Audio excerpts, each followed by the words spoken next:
അതിനാധാരമായി വിശുദ്ധ മത്തായി എഴുതിയ സുവിശേഷം 13-ാം അധ്യായത്തിൻ്റെ 47 മുതൽ 50 വരെയുള്ള വാക്യങ്ങൾ, 47 മുതൽ 50 വരെയുള്ള വാക്യങ്ങൾ ദേവദാസൻ മൈക്കിലൂടെ വായിക്കുമ്പോൾ എല്ലാവരും അത് ശ്രദ്ധിച്ചാലും. പിന്നെയും സ്വർഗരാജ്യം കടലിലിടുന്നതും എല്ലാ വക മീൻ പിടിക്കുന്നതുമായൊരു വലയോട് സദൃശ്യം. നിറഞ്ഞപ്പോൾ അവർ അത് വലിച്ചു കരയ്ക്ക് കയറ്റി ഇരുന്നുകൊണ്ട് നല്ല പാത്രങ്ങളിൽ കൂട്ടിവെച്ചു. നല്ലത് പാത്രങ്ങളിൽ കൂട്ടിവെച്ചു. നല്ല പാത്രമല്ല, നല്ലത് പാത്രങ്ങളിൽ കൂട്ടിവെച്ചു. ചീത്ത എറിഞ്ഞു കളഞ്ഞു. അങ്ങനെ തന്നെ ലോകാവസാനത്തിൽ സംഭവിക്കും. ദൂതന്മാർ പുറപ്പെട്ട് നീതിമാന്മാരുടെ ഇടയിൽ നിന്ന് ദുഷ്ടന്മാരെ വേർതിരിച്ച് തീച്ചൂളയിൽ ഇട്ട് കളയും. അവിടെ കരച്ചിലും പല്ലുകടിയും ഉണ്ടാകും. ഒരു നിമിഷം നമ്മുടെ കണ്ണുകൾ അടച്ച് നമുക്ക് ഒരുമിച്ച് ദൈവത്തോടെ പ്രാർത്ഥിക്കാം. എല്ലാവരും പ്രാർത്ഥിക്കട്ടെ. ഞങ്ങളുടെ കർത്താവേ, ഒരിക്കലൂടെ പ്രാണപ്രിയനെ ഉയർത്തുവാൻ കൃപ ഇന്ന് രാത്രി ഞങ്ങളുടെ മേൽ പകരണമേ. കടന്നു വന്ന മുഴുവൻ ജനത്തെ ഒരുമിച്ച് അനുഗ്രഹിക്കണമേ. ഈ ദേശത്തോട് ദൈവം മനസ്സറിയണമേ. സുവിശേഷത്തിൻ്റെ പ്രകാശനത്തെ തടയുന്ന, കണ്ണുകളെ കുരുടാക്കുന്ന ഈ ദേശത്തിൻ്റെ ദുഷ്ടവ്യാപാരങ്ങളെ അഭിഷക്ത ഗണം ഒരുമിച്ച് യേശുവിൻ്റെ നാമത്തിൽ ശാസിക്കുന്നു. മുഴുമകത്വം ഈ രാത്രി അങ്ങെടുക്കണം, യേശുവിൻ നാമത്തിൽ തന്നെ. നമ്മുടെ കരമൊന്നുയർത്തി കർത്താവിനെ സ്തുതിക്കാം. നമ്മുടെ കയ്യിലുള്ള മൊബൈലുകൾ ദയവായിട്ട് ഒരു 9 മണി വരെ, ഞാൻ 9 ആകുമ്പോൾ തന്നെ മെസ്സേജ് നിർത്താം. കഷ്ടിച്ചൊരു 5 മിനിറ്റ് വല്ലതും കൂടുതലെടുത്താൽ ക്ഷമിക്കണം. ടൈം പാലിക്കുന്ന കാര്യത്തിൽ ഞാൻ വളരെ വിശ്വസ്തനാണ്. അതുകൊണ്ട് അതുവരെ നിങ്ങൾ ആ ടെലിഫോൺ ഒന്ന് സൈലൻ്റ് ആക്കി വെക്കണം. ഓഫ് ചെയ്യാൻ ഞാൻ പറയുന്നില്ല.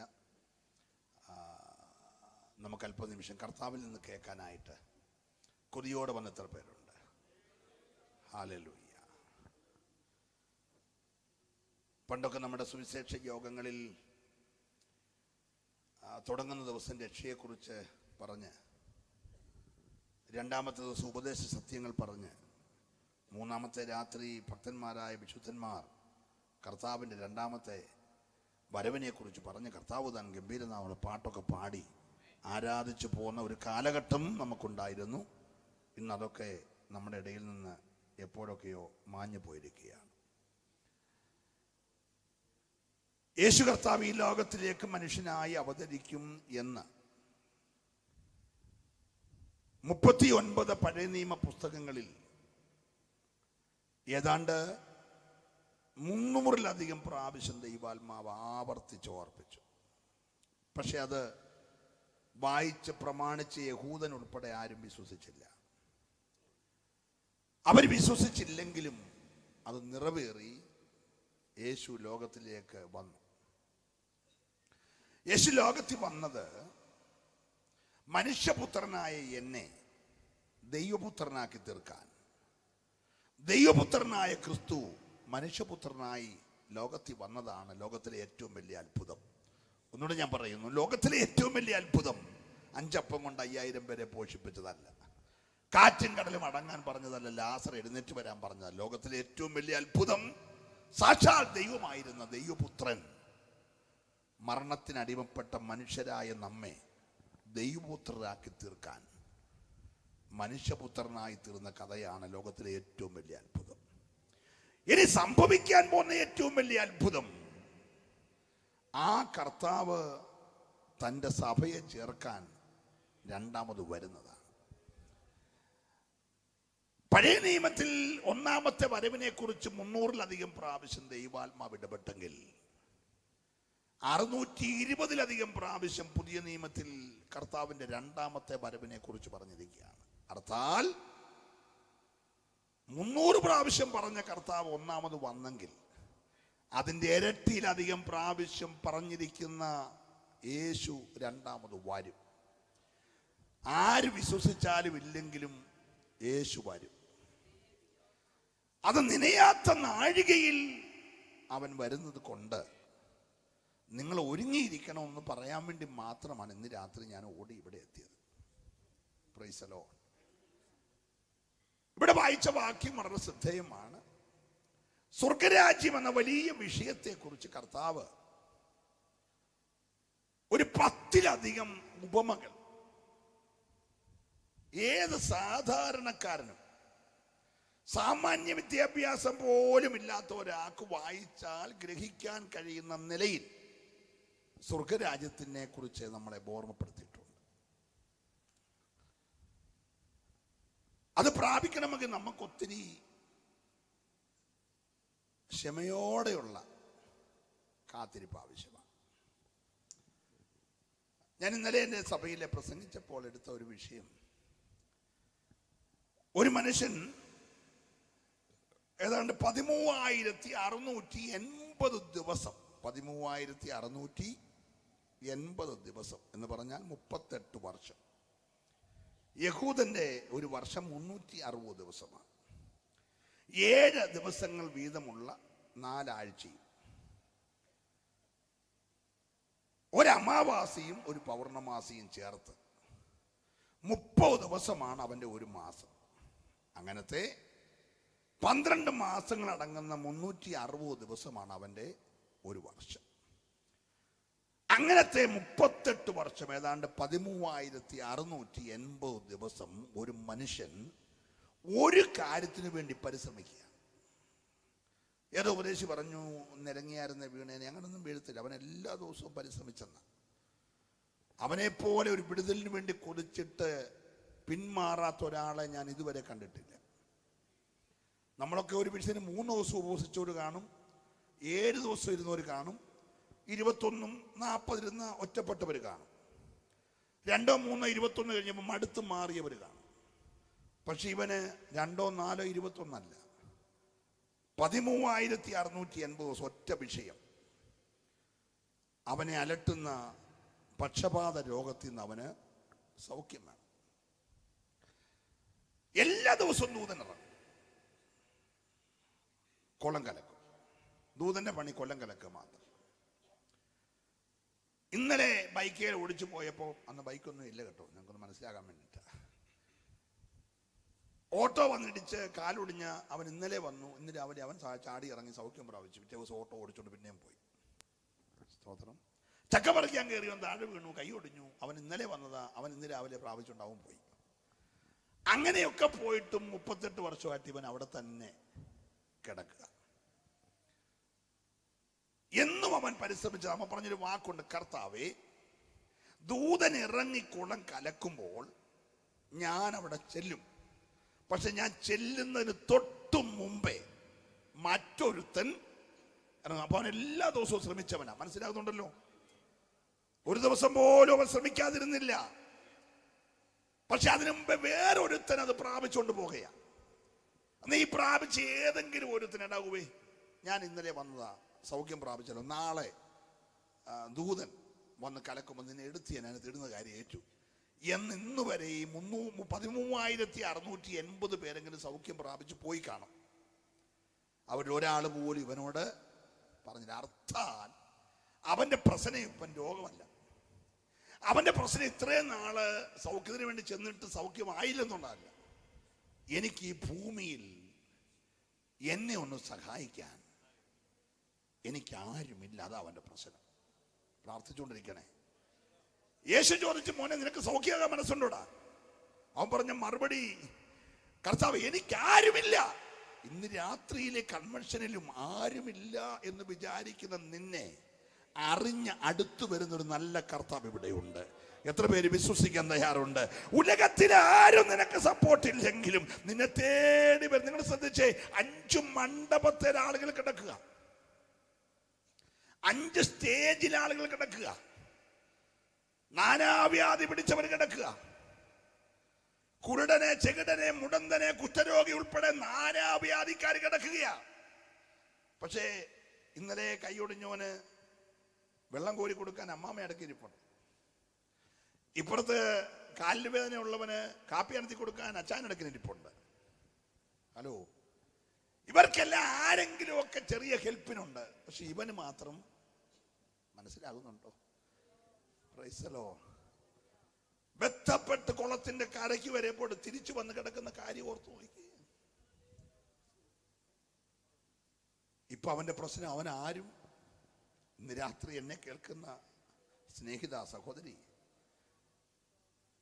ഇത്രയും വർഷമായിട്ടും പഴകിയ ഒരു വിഷയത്തിന് മുമ്പിൽ ഒരു വാക്കുകൊണ്ട് പോലും നിന്നെ ഹെൽപ്പ് ചെയ്യാൻ ഈ ലോകത്തിൽ ആരുമില്ലെങ്കിലും ഇന്ന് രാത്രി ഞാൻ ദൈവാത്മാവിൽ തുടക്കത്തിൽ ഒരു ദൂത് പറയട്ടെ. നിന്റെ അടുക്കലേക്ക് നടന്നടുത്ത് വന്നിട്ട് നിന്റെ ആ പ്രശ്നത്തെ പരിഹരിക്കാൻ കരുത്തുള്ള ഒരു യേശു ഇന്ന് രാത്രി ഇവിടെ വന്നിട്ടുണ്ടെന്ന് വിശ്വസിക്കുന്നവരുണ്ടെങ്കിൽ അവരെ കരമൊന്ന് ചേർത്തടിച്ച് ഈ രാത്രി ദൈവത്തെ സ്തുതിക്കട്ടെ. ഉലകത്തിലാരും നിന്നെ സഹായിക്കാനില്ലെങ്കിലും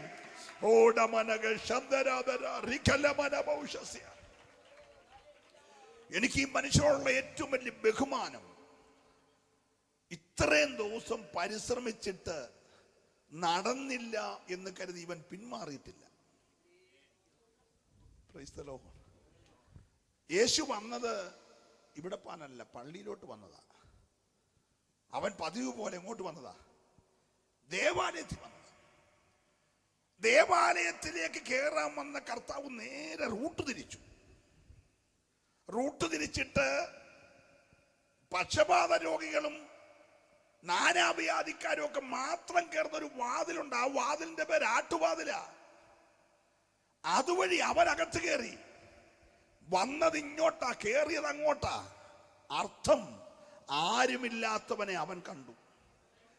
അവൻ ആ വരവിൽ റൂട്ട് ഡൈവേർട്ട് ചെയ്തു. ഇന്ന് രാത്രി നീ ഒരു പക്ഷേ അകത്തായിരിക്കും, പുറത്തായിരിക്കും, നിന്നെ ഇവിടെ ആരും കണ്ടു കാണത്തില്ല. പക്ഷെ യേശു ഈ രാത്രി റൂട്ടൊന്ന് ഡൈവേർട്ട് ചെയ്ത് നിന്റെ അടുക്കൽ വന്നിട്ട് നിന്റെ പ്രശ്നത്തെ പരിഹരിപ്പാൻ ഇന്ന് രാത്രി മതിയായവനെന്ന് വിശ്വസിക്കുന്നവരിവിടെ വന്നിട്ടുണ്ടെങ്കിൽ അവർ ദൈവത്തെ ഒരു നിമിഷം ഒന്ന് ആരാധിച്ചു. ഏത് പരിഹരിക്കപ്പെടാത്ത എത്ര വർഷങ്ങൾ പഴകിയ വിഷയമായാലും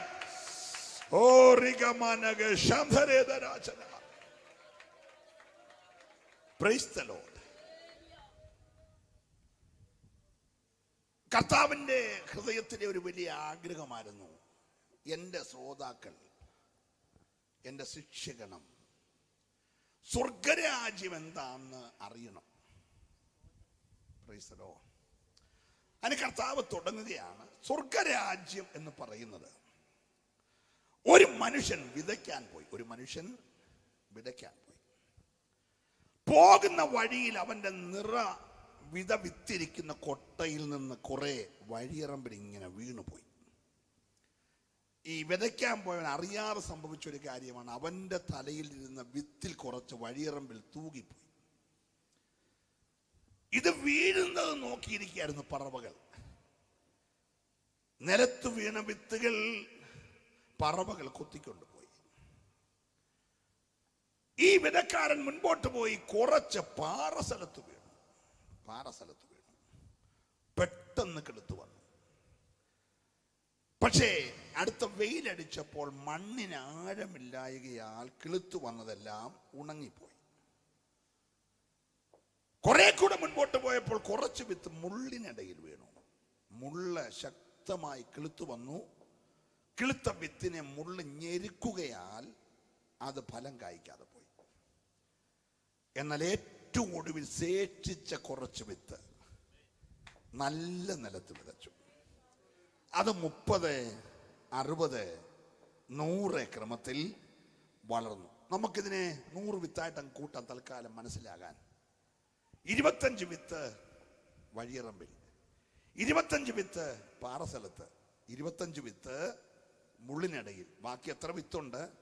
ഇപ്പൊ സ്വർഗരാജ്യം എന്ന് പറഞ്ഞാൽ കൊണ്ടിറങ്ങുന്നത് 100 ആണെങ്കിലും ഫലം തരാൻ 25 കാണൂന്നാ പറഞ്ഞതിന്റെ ഒരു സാരമേ. പ്രാർത്ഥിച്ചുകൊണ്ടിരിക്കണേ. സ്തോത്രം. എണ്ണുമ്പോ 100 കാണും, പക്ഷെങ്കിൽ അതിനകത്ത് ഫലം തരാൻ കുറച്ചേ കാണത്തുള്ളൂ. ഈ രാത്രി ദൈവം പ്രതീക്ഷിക്കുന്നത് വഴി വീണതിനെ കുറിച്ചോ പറവ കൊത്തിയതിനെ കുറിച്ചോ പാറസ്ഥലത്ത് വീണതുമല്ല, പ്രശ്നങ്ങളുടെ നടുവിൽ ഞെരുങ്ങിപ്പോയതുമല്ല. ഒരു കുറച്ചെങ്കിലും ഫലം കായ്ക്കുന്നുണ്ടോ? ഇന്ന് രാത്രി ദൈവം നിന്നെ കുറിച്ച് നോക്കുകയാ.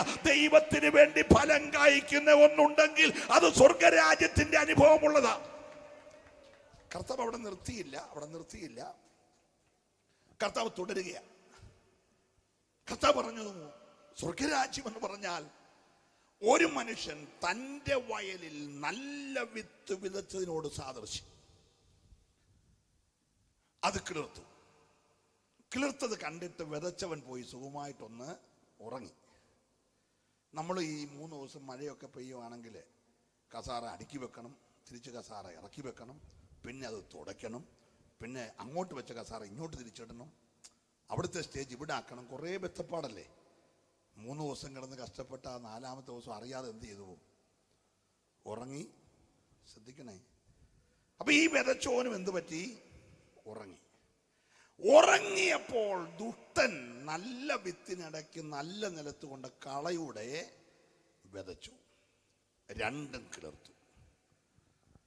കിളുത്തപ്പോൾ വിതച്ചവൻ അറിഞ്ഞില്ലെങ്കിലും വളർന്നപ്പോൾ അറിഞ്ഞു. നല്ല വിത്തിനേക്കാൾ ആക്കത്തിൽ കള കീറി വന്നു. അപ്പൊ ഈ ദാസന്മാർ ഓടിച്ചെന്ന് പറഞ്ഞു, യജമാനനെ നമ്മൾ നല്ല വിത്തല്ലേ വിതച്ചേ? അതെ. പിന്നെ ഈ കള എങ്ങനെ കിളുത്തു വന്നത്? അപ്പോൾ യജമാനൻ പറഞ്ഞ്, എല്ലാവരും ഉറങ്ങിയപ്പോൾ ദുഷ്ടൻ കൊണ്ട് കള വിതച്ചതാ. അതുകൊണ്ടാണ് കർത്താവ് പറഞ്ഞത്, ഉറങ്ങുന്നവരെ, ബാക്കി പറ, മരിച്ചവരുടെ ഇടയിൽ നിന്ന് ഉണർന്ന്. ഈ രാത്രി ഞാൻ മെസ്സേജ് പറഞ്ഞതിൻ്റെ ഏക കാര്യം, വിളക്കിൽ എണ്ണയുള്ളവനും ഇല്ലാത്തവനും എല്ലാം ഉറങ്ങിക്കൊണ്ടിരിക്കുന്ന സമയമാണ്. അതുകൊണ്ട് ഉറക്കത്തിൽ നിന്ന് രാത്രി എല്ലാവരും ഉണരണം. നിന്റെ നല്ലതിനിടയ്ക്ക് കള വിതച്ചിട്ട് ശത്രു അതിൻ്റെ മീതെ ആധിപത്യം പുലർത്താതിരിക്കാൻ സ്വർഗരാജ്യത്തിൻ്റെ അനുഭവം പ്രാപിച്ച മുഴുവൻ ദൈവമക്കളും ഇന്ന് രാത്രി കള വിതയ്ക്കാൻ അവസരം കൊടുക്കാതെ, സന്തോഷമുണ്ടെങ്കിൽ ആ കരമൊന്ന് ചേർത്തടിച്ച് ഒരു നിമിഷം ദൈവത്തെ സ്തുതിച്ചേ. പ്രിയരെ ശ്രദ്ധിക്കുക, ഇന്ന് രാത്രി കളദുഷ്ടൻ വിതച്ചു, ആക്കത്തോടെ കിളുത്തു വന്നു. നല്ല വിത്തിന്റെ വളമെല്ലാം ഇത് വലിച്ചെടുത്തു. Praise the Lord. യജമാനോട് എന്ന് പറഞ്ഞു, ഞങ്ങൾ കള പറിച്ചോട്ടെ. യജമാനൻ പറഞ്ഞു, തുടരുത്, പറിക്കരുത്. പറിച്ചാൽ കളയുടെ ആങ്ങളയായിരിക്കും സെക്രട്ടറി, ഉപ്പാപ്പനായിരിക്കും പാസ്റ്റർ, കൊച്ചമ്മയായിരിക്കും പാസ്റ്ററുടെ ഭാര്യ. മൊത്തം കൂടെ പറയും, മിണ്ടുന്നില്ല. ഹലോ. നല്ലതിനിടയ്ക്ക് കയറിയേക്കുന്ന കള സ്വന്തവും ബന്ധവും ഒക്കെയാണേ. പറിക്കാൻ പോയാൽ അപ്പുറത്ത് വേറെ വയൽ കിടപ്പുണ്ടല്ലോ, ഞങ്ങൾ കൂട്ടമായിട്ട് അങ്ങോട്ട് എന്ത് ചെയ്യും?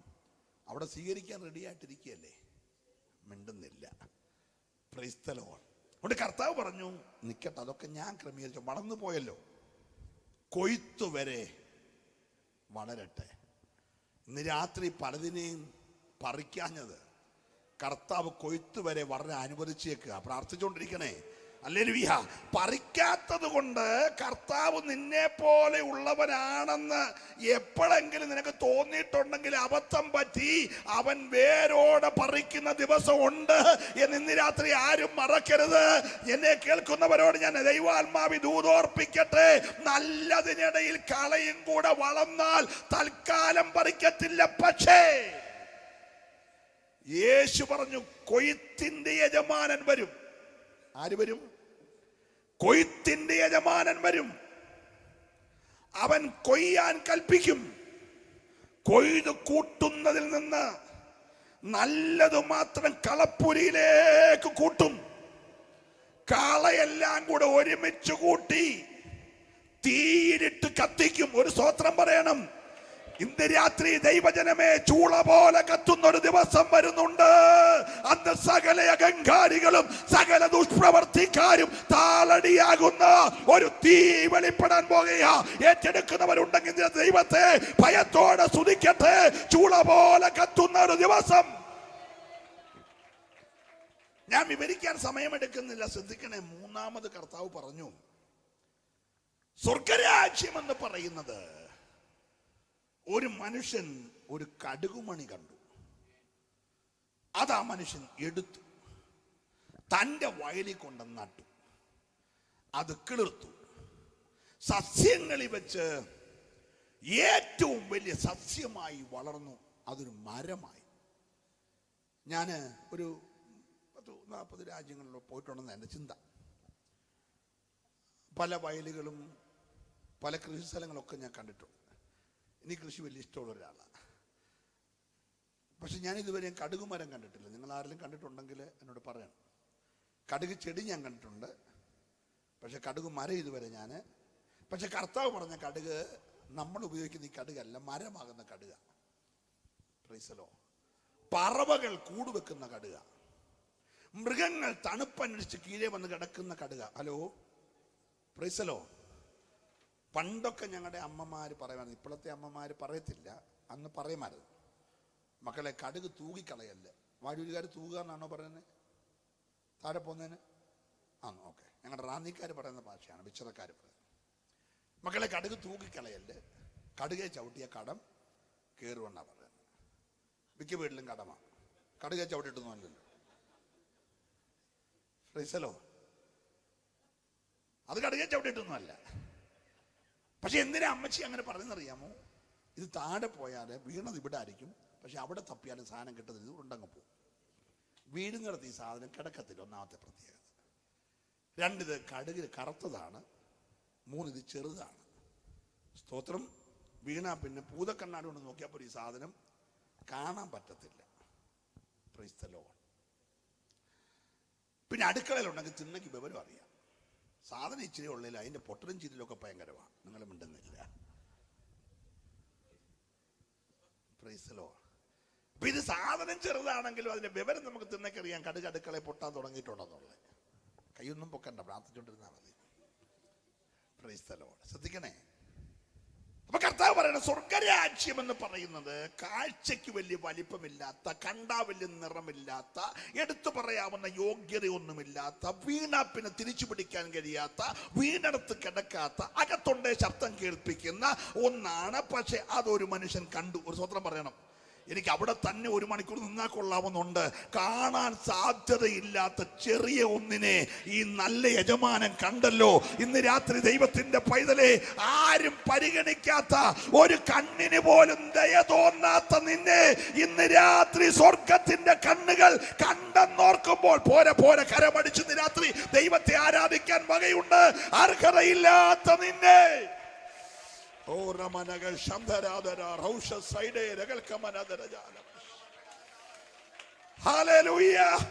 നമ്മുടെ കരമുയർത്തി ഹല്ലേലൂയ പറയാം. നാട്ടുകാർ ചോദിച്ചു, ഇതേ കണ്ടുള്ളൂ, വേറെ ഒന്നുമില്ലായിരുന്നു. നല്ല പയറിന്റെ മണിയില്ലേ, നല്ല പാവയ്ക്കാട് മണിയില്ലേ, വലിപ്പമുള്ളയില്ലേ, നല്ല നിറമുള്ളയില്ലേ, ഒന്നുമില്ലാത്തടത്ത് ഈ കറുത്ത, ഈ ആർക്കും വേണ്ടാത്ത, വീണടത്ത് കിടക്കാത്ത ഇതാണോ നീ തപ്പിപ്പിടിച്ചത് എന്നൊക്കെ ചോദിക്കുമ്പോൾ യജമാനൻ പറയും, നീ കണ്ടത് കടുക, ഞാൻ കണ്ടത് അതിനകത്തെ മരമാ. സ്വത്രം പറഞ്ഞില്ല. ഇന്ന് രാത്രി ആർക്കും പരിഗണനയില്ലാത്ത നിന്റെ അകത്ത് നിന്ന് ഫലം കായ്ക്കുന്ന ഒരു മരം പോലെ നിന്റെ അകത്തു നിന്ന് ഒന്ന് വളർന്നു വരുമെന്ന് ഒരു ചെറിയ വിശ്വാസം അകത്തുണ്ടെങ്കിൽ നീ രാത്രി പരമാർത്ഥത്തോടെ ദൈവത്തെ സ്തുതിച്ചോ. അസാധ്യമെന്ന് വിചാരിക്കുന്ന ചിലതിനെ ഈ രാത്രി കരം പിടിച്ചുയർത്താൻ കഴിയുന്ന ഒരു സ്വർഗത്തിലെ ദൈവം ഇന്ന് രാത്രിയുണ്ട്.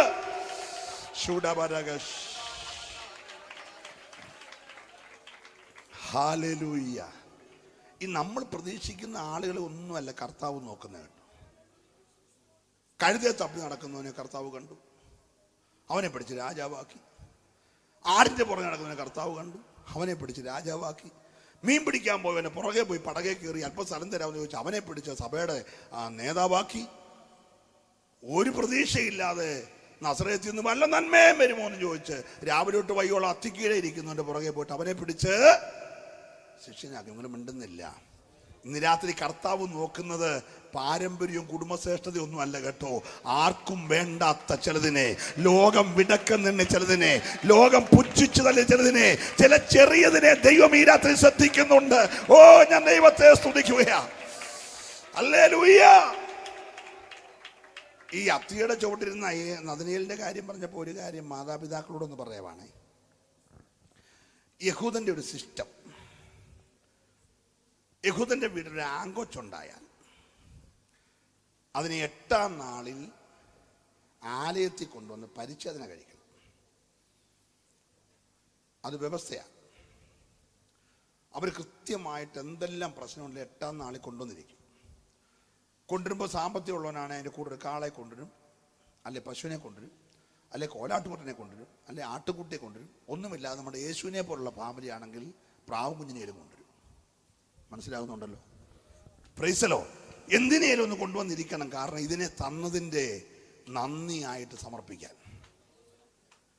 അങ്ങനെ കൊണ്ടുവന്ന കുഞ്ഞിനെ പരിച്ഛേദന കഴിഞ്ഞിട്ട് ഈ കൊണ്ടുവന്ന വസ്തുവിനെ ദൈവത്തിന് അർപ്പിച്ചു കഴിഞ്ഞ് വീട്ടിലേക്ക് വരുമ്പോൾ വീട്ടിൽ വന്ന അപ്പൻ ഈ കൊച്ചിനെ മേടിച്ച് അമ്മയുടെ കൈ കൊടുക്കും. അതുവരെ അപ്പൻ്റെ കയ്യിലാണ് കൊച്ച്. 8 ദിവസമുള്ള കൊച്ചിനെ എടുത്ത് അമ്മയുടെ കയ്യിൽ കൊടുത്തിട്ട് അപ്പൻ ഓടിച്ചെന്ന് ഒരു അത്തിയുടെ തൈ കൊണ്ട് മുറ്റത്ത് നടും. സ്തോത്രം. ഈ കൊച്ചിന് പാല് കൊടുക്കുന്ന ഒപ്പം ഈ അത്തിക്ക് വെള്ളം ഒഴിക്കും. ഈ കൊച്ചിന് ആഹാരം കൊടുക്കുമ്പോൾ അത്തിയുടെ ഒട്ടിച്ചിട്ട് വളവിടും. അങ്ങനെ 12 വയസ്സുള്ള കൊച്ച് 12 വയസ്സാകുമ്പോൾ അത്തിയും 12 വയസ്സാകും. സ്തോത്രം. 12ാമത്തെ വയസ്സിൽ പിന്നെ ഇവനെ ദേവാലയത്തിൽ കൊണ്ടുപോകണം. യേശു യോസഫിൻ്റെയും മറിയയുടെയും കൂടെ 12ാമത്തെ വയസ്സിൽ ആലയത്തിൽ പോയതുപോലെ ഇവനെ കൊണ്ടുവരണം. കൊണ്ടുവന്ന് ഇവനെ സമർപ്പിച്ച് പ്രാർത്ഥിച്ചു കഴിഞ്ഞിട്ട് അപ്പൻ വീണ്ടും ഇവനെ വീട്ടിൽ കൊണ്ടുവന്നിട്ട് നേരെ വിളിച്ചുകൊണ്ട് അത്തിയുടെ ചൂട്ടി കൊണ്ടുപോകും. എന്നിട്ട് പറയും, മോനെ, നിനക്ക് 8 ദിവസം ഉള്ളപ്പോൾ ഞാൻ നട്ട സാധനമായത് ഇപ്പം നല്ല മരമായി നിൽക്കുക. ഇനി നീ എപ്പോഴും എന്നോട് വന്നിട്ട് എനിക്ക് സ്കൂബിയുടെ ബാഗ് വേണം, പോപ്പിയുടെ കുട വേണം, പിന്നെ ടിപ്പിംഗ് കാരിയർ വേണം, പേന വേണം, പെൻസിൽ വേണം, മൊബൈൽ വേണം എന്ന് പറഞ്ഞ് എന്നോട് ശല്യം ഉണ്ടാക്കല്ലേ. എന്തേലും ആവശ്യം വന്ന ഈ അത്തിയുടെ ചോട്ടിൽ പോയിരുന്ന യഹോവയോട് പ്രാർത്ഥിക്കണം. വല്ലതും മനസ്സിലാകുന്നുണ്ടോ? Price the Lord. എന്തോ ചോദിച്ചാലും ദൈവം നിനക്ക് തരും എന്ന് പറഞ്ഞ് 12ാമത്തെ വയസ്സിൽ പ്രാർത്ഥിച്ച് മേടിക്കാൻ പഠിപ്പിക്കും. നിങ്ങൾ മിണ്ടുന്നില്ല. Price the Lord. ഈ 12 വയസ്സെന്ന് പറയുന്ന വലിയ പ്രശ്നമുള്ള പ്രായ. നമ്മുടെ കൗമാരം കഴിഞ്ഞിട്ട് അങ്ങ് ടീനേജിലോട്ട് കയറുക. നമ്മുടെ കണക്കിനകത്തൊരു ചെറിയ ഉളുക്ക് കിടപ്പുണ്ട്. 1 2 3 4 5 അങ്ങനെ 12 വരെ എണ്ണിക്കുമോ? തടസ്സമൊന്നുമില്ല. പക്ഷെ 13 തൊട്ട് ഒരു വലിവുണ്ട്. നമ്മുടെ പറവ വണ്ടി ഈ കട്ടപ്പന കയറ്റം കയറുന്ന പോലെ വായിക്കുന്നത്. 13 14 അങ്ങനെ 19 വരെ എന്തോ വലിവ. ശ്രദ്ധിച്ചിട്ടില്ലേ? 20 തൊട്ട് 1 ലക്ഷം വരെ എണ്ണിക്കോ, പ്രശ്നമില്ല. ഹലോ, 1 തൊട്ട് 12 വരെ പ്രശ്നമില്ല. 20 തൊട്ട് 1 ലക്ഷം വരെ പ്രശ്നമില്ല. പക്ഷെ 13 തൊട്ട് 19 വരെ വലിയ പ്രശ്നമാണ്. മനസ്സിലാകുന്നുണ്ടോ? അതുകൊണ്ടാണ് 12ാമത്തെ വയസ്സിൽ അപ്പൻ ഓടിച്ചെന്ന് വെച്ചാൽ ആൾക്കൂട്ടത്തിൻ്റെ ഇടയിൽ കൂടെ കയറിയിട്ട് യേശുവിൻ്റെ കാക്കലോട്ട് വീണ് പറഞ്ഞു, ഞാൻ ആള് പള്ളിപ്രമാണിയൊക്കെയാണ്, പക്ഷേ കൊച്ചിന് വയസ്സ് 12 നീ കാര്യം ഏറ്റെടുക്കണം. മനസ്സിലായില്ല? സ്തോത്രം.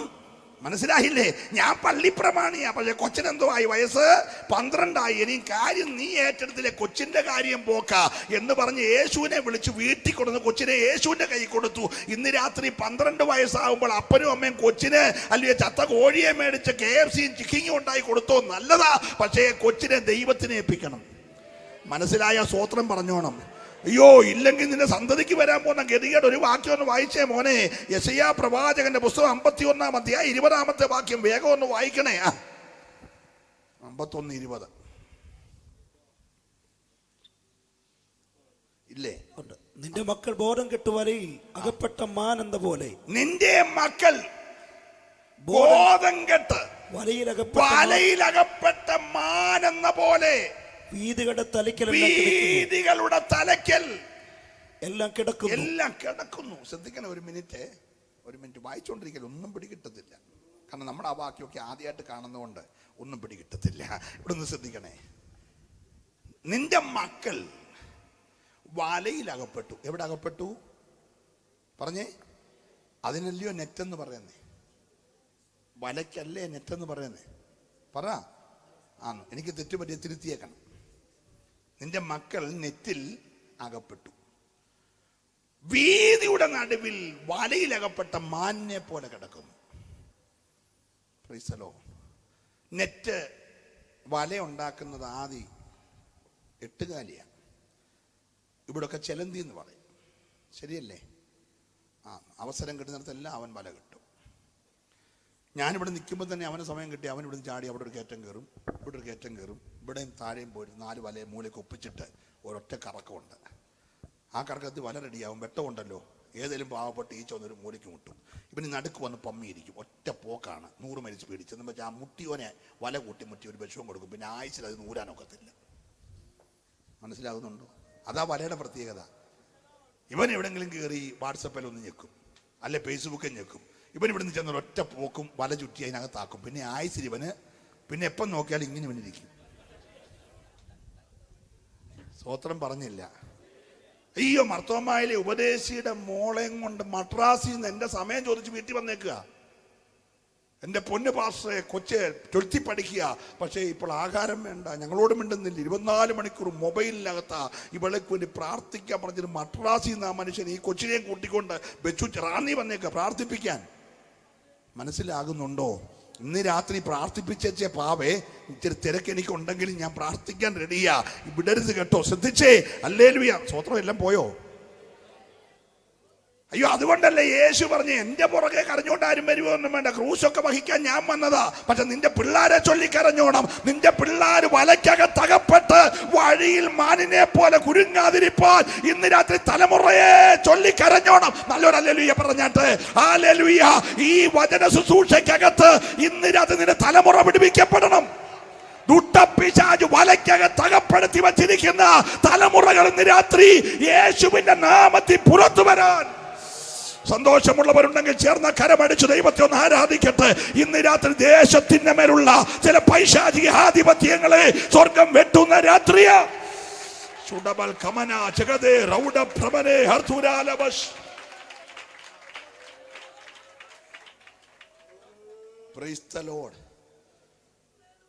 അപ്പൊ 13 തൊട്ട് എന്നാം പ്രശ്നമാണെന്ന് മനസ്സിലായല്ലോ. ഹലോ, അതിനിടയ്ക്ക് ഒരു വയസ്സുണ്ട്, മധുര 17. എന്തുവാ? എന്തോ കയ്പാന്ന് അപ്പനോട് അമ്മയോട് ചോദിച്ചാൽ പറയും, മിണ്ടുന്നില്ല. ചിലരൊക്കെ അത് മധുര 17 പറഞ്ഞാൽ അപ്പനും അമ്മയോട് ചോദിച്ചാൽ പറയും എന്തോ കയ്പാന്നുള്ളേ. ശ്രദ്ധിക്കണേ, ഈ പുസ്തകത്തിൽ ഏറ്റവും വിശുദ്ധനായി ജീവിച്ച ഒരു ഭക്തനുണ്ട്. പുള്ളിയുടെ പേര് യോസഫ് എന്ന. യേശുവിന് നേരിലായി പറയാവുന്ന ആളാ. പക്ഷെ ആ മനുഷ്യൻ 17-ാമത്തെ വയസ്സിൽ ശേഖേമിൽ കൂടെ ചുറ്റി നടക്കുന്ന ഒരാൾ കണ്ടെന്നുണ്ട്. നിങ്ങൾ വായിച്ചിട്ടുണ്ടോ? മിണ്ടുന്നില്ല. 17-ാമത്തെ വയസ്സിൽ യോസഫ് ശേഖേമിൽ കൂടെ ചുറ്റി നടക്കുന്ന ഒരാള് കണ്ടു. ഒരു ദൂതൻ അവനെ തിരിച്ചു വിട്ടു. നിങ്ങൾക്ക് വായിച്ചിട്ടുണ്ടോ? വീട്ടിൽ പോയി ഇന്ന് വായിക്കണം. അപ്പം നല്ല സ്വപ്ന വ്യാഖ്യാനുള്ള യോസഫ് പോലും ചുറ്റി നടക്കാൻ സാധ്യതയുള്ള പ്രായമാണ്. മിണ്ടുന്നില്ല. ആ പോക്കിൽ ദൂതൻ തിരിച്ചു വിട്ടില്ലേ, കൊച്ചി കായലിലൊക്കെ കൊച്ചു പൊങ്ങും. മിണ്ടുന്നില്ല. അന്തരീക്ഷമൊക്കെ പോയി. മനസ്സിലായില്ലേ? Price the Lord, praise the Lord. ഇപ്പൊ കഥ അടച്ചിട്ടുകൊണ്ട് 17-ാമത്തെ വയസ്സിലൊക്കെ പഠിക്കൊണ്ടിരിക്കാന്ന് പറഞ്ഞാൽ ഇടയ്ക്കിടയ്ക്ക് അമ്മ പോയി കഥ തുറന്ന് നോക്കണം, പഠിക്കുകയാണോ. ഇല്ല, നിന്റെ കാര്യം നാളെ പത്രത്തിൽ വരും. എനിക്ക് ഈ അടുത്ത കാലത്ത് മനസ്സിലായി, തൂവാല മുഖം തുടയ്ക്കാൻ മാത്രമല്ല ക്യാമറക്കാർ മുഖം മറയ്ക്കാൻ കൊള്ളാമെന്നുള്ളത്. ഈ പിന്നെ ഒത്തിരി പേര് ക്യാമറയുടെ മുന്നിൽ മുഖം മറച്ചല്ലേ വരുന്നത്. നീ നാളെ മുഖം മറയ്ക്കാതിരിക്കാനുള്ള കാര്യം ഞാൻ പറഞ്ഞുകൊണ്ടിരിക്കുന്നത്. Price the Lord. നല്ല ഹല്ലേലൂയ പറയണേ. ആത്മാത്തോടെ ഹല്ലേലൂയ പറഞ്ഞാട്ടെ. നീ ഈ രാത്രി ഈ ദൂത് കേട്ട് പ്രാർത്ഥിച്ചാൽ മതി. കുടുംബത്തിന്റെ ഉള്ളറയിൽ ഇന്ന് രാത്രി ചില തലമുറയുടെ കെട്ടുദൈവം അടിച്ചുകൊണ്ടിരിക്കുകയാ. ആത്മാവാഴമായി ഇടപെടുകയാ. നാളുകളായി ചില മാതാപിതാക്കൾ കരയുന്ന വിഷയത്തിന്മേൽ ഇന്ന് രാത്രി ആത്മാവ് ഇടപെടുകയാ. അപ്പൊ ശ്രദ്ധിച്ചേ, ഈ മനുഷ്യൻ കടുകുമണി കൊണ്ടുപോയി തന്റെ വയലിലിട്ടു. പ്രതീക്ഷയില്ലാത്ത, സാധ്യതയില്ലാത്ത, വലിപ്പം പറയാനില്ലാത്ത, നിറവും ഗുണവും പറയാനില്ലാത്ത ഒരു ചെറിയതിനെ കർത്താവ് തന്റെ വയലിലിട്ടു. അത് കിളിർത്തു. അത് വളർന്നൊരു സ്വത്രം പറഞ്ഞ് വളരത്തില്ലെന്ന് എല്ലാവരും പറഞ്ഞേ. പക്ഷെ ഈ പുസ്തകത്തിലൊരു വാക്യമുണ്ട്, പൈതൽ വളർന്നു. Praise the Lord, praise the Lord. ഹേരോദാവ് പറഞ്ഞു, ഞാൻ ഈ സിംഹാസനത്തെ ഇരിക്കുന്നിടത്തോളം കാലം, ഈ ചെങ്കോൽ എൻ്റെ കയ്യിലുള്ളിടത്തോളം കാലം നീ വളരത്തില്ല. നീ എന്നല്ല, നിന്റെ പ്രായത്തിൽ ഒരെണ്ണം വളരത്തില്ല. അതുകൊണ്ട് അവൻ കൽപ്പനയിട്ടു, 2 വയസ്സിൽ താഴെയുള്ള സകല ആൺസന്തതികളെയും കൊല്ലണം. കാടടച്ച് ഹേരോദാവിന്റെ പട്ടാളം കുഞ്ഞുങ്ങളെ കൊന്നു. രാമയിൽ വലിയ നിലവിളി ഉണ്ടായി. പക്ഷെ യേശു വളർന്നെന്ന് നിങ്ങൾ സ്വതന്ത്രം പറഞ്ഞില്ല. അയ്യോ, ഹേരോദാവിന്റെ പട്ടാളം അരിച്ചു പറക്കി നോക്കിയിട്ട് യേശു വളർന്നെന്നൊരു ദൂതനിക്ക് പറയാനുണ്ട്. ഈ ദേശത്ത് ദൈവം നിന്നെ വളർത്താൻ തീരുമാനിച്ചാൽ, സകല ശക്തി ഒരുമിച്ച് നിന്നെ തകർക്കാൻ ശ്രമിച്ചാലും ദൈവം നിന്നെ വളർത്തുക തന്നെ ചെയ്യും. വിശ്വസിക്കുന്നവർ ഈ രാത്രി കരമടിച്ച് ദൈവത്തെ ആരാധിക്കട്ടെ. നിന്റെ കുടുംബത്തെ വളർത്താൻ, നിന്റെ തലമുറയെ വളർത്താൻ, നിന്റെ സഭയെ വളർത്താൻ. ചൂടൽ കമന വച്ച സൈഡരെ രാജന. ഹല്ലേലൂയ. ആരോടൊക്കെയോ ശക്തമായി ദൈവം ഇടപെട്ടുകൊണ്ടിരിക്കുക കേട്ടോ. ദേശത്ത് നിന്നെ വളർത്തത്തില്ല, നിന്റെ തലമുറയെ വളർത്തത്തില്ല, പഠിത്തത്തിൽ ജയിപ്പിക്കത്തില്ല, ജയിച്ചാൽ ജോലി കിട്ടിക്കത്തില്ല, വീട് പണിയിക്കത്തില്ല, പണിത കയറി താമസിപ്പിക്കത്തില്ല എന്നൊക്കെ വാദിക്കുന്ന ഹേരോദാവിന്റെ ശക്തിയുടെ മുമ്പിൽ സ്വർഗം പറയുകയാണ്, എടാ ഞാൻ വളർത്താൻ തീരുമാനിച്ചാൽ ഈ രാത്രി വിശ്വസിക്കുന്നവർ മാത്രം ദൈവത്തെ സ്തുതിച്ച് ആരാധിക്കട്ടെ. നിന്നെ ഉയർത്താനും വളർത്താനും മാനിപ്പാനും ഇന്ന് രാത്രി ഞാൻ പ്രസംഗിക്കുന്ന എന്റെ യേശു മതിയായവനാ.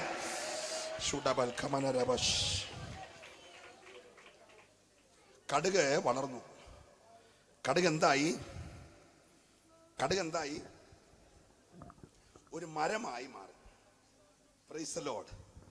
നെഞ്ചത്തെ സ്തുതിക്കുകയാണ്. അടുത്ത കാര്യം കർത്താവ് പറയുകയാണ്,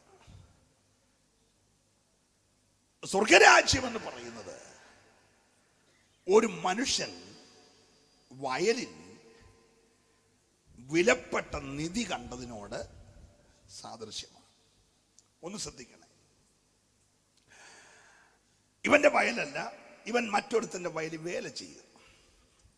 രാവിലെ 3 മണി മുതൽ ഉച്ചയ്ക്ക് 12 മണി വരെയുള്ള 4 യാമങ്ങൾ അറിഞ്ഞു പണിതാൽ ഒരു വെള്ളിപ്പണം കിട്ടും. ഈ ഒരു വെള്ളിപ്പണം കൊണ്ട് വേണം ഇവന്റെ ചെലവെല്ലാം കഴിയാൻ. അങ്ങനെ വ്യവസ്ഥയുള്ള കാലത്ത് ഇവൻ പണിയാൻ ഇറങ്ങി എന്നും പണിതിട്ട് വന്ന പൈസ മേടിച്ചോണ്ട് പോകും. പക്ഷെ ഇന്ന് പണിയാൻ ഇറങ്ങി പണി ഒരു പകുതി സമയമായപ്പോൾ പതിവില്ലാത്ത ഒരു ശബ്ദം തന്റെ കാതിൽ തൂമ്പ ചെന്ന് മുട്ടിയെടുത്ത്, തൂമ്പയോ കൂന്താലിയോ എന്തോ, അവന്റെ ആയുധം ചെന്ന് മുട്ടിയെടുത്ത് പതിവില്ലാത്തൊരു മുഴക്കം അവന്റെ കാതിൽ. സ്തോത്രം.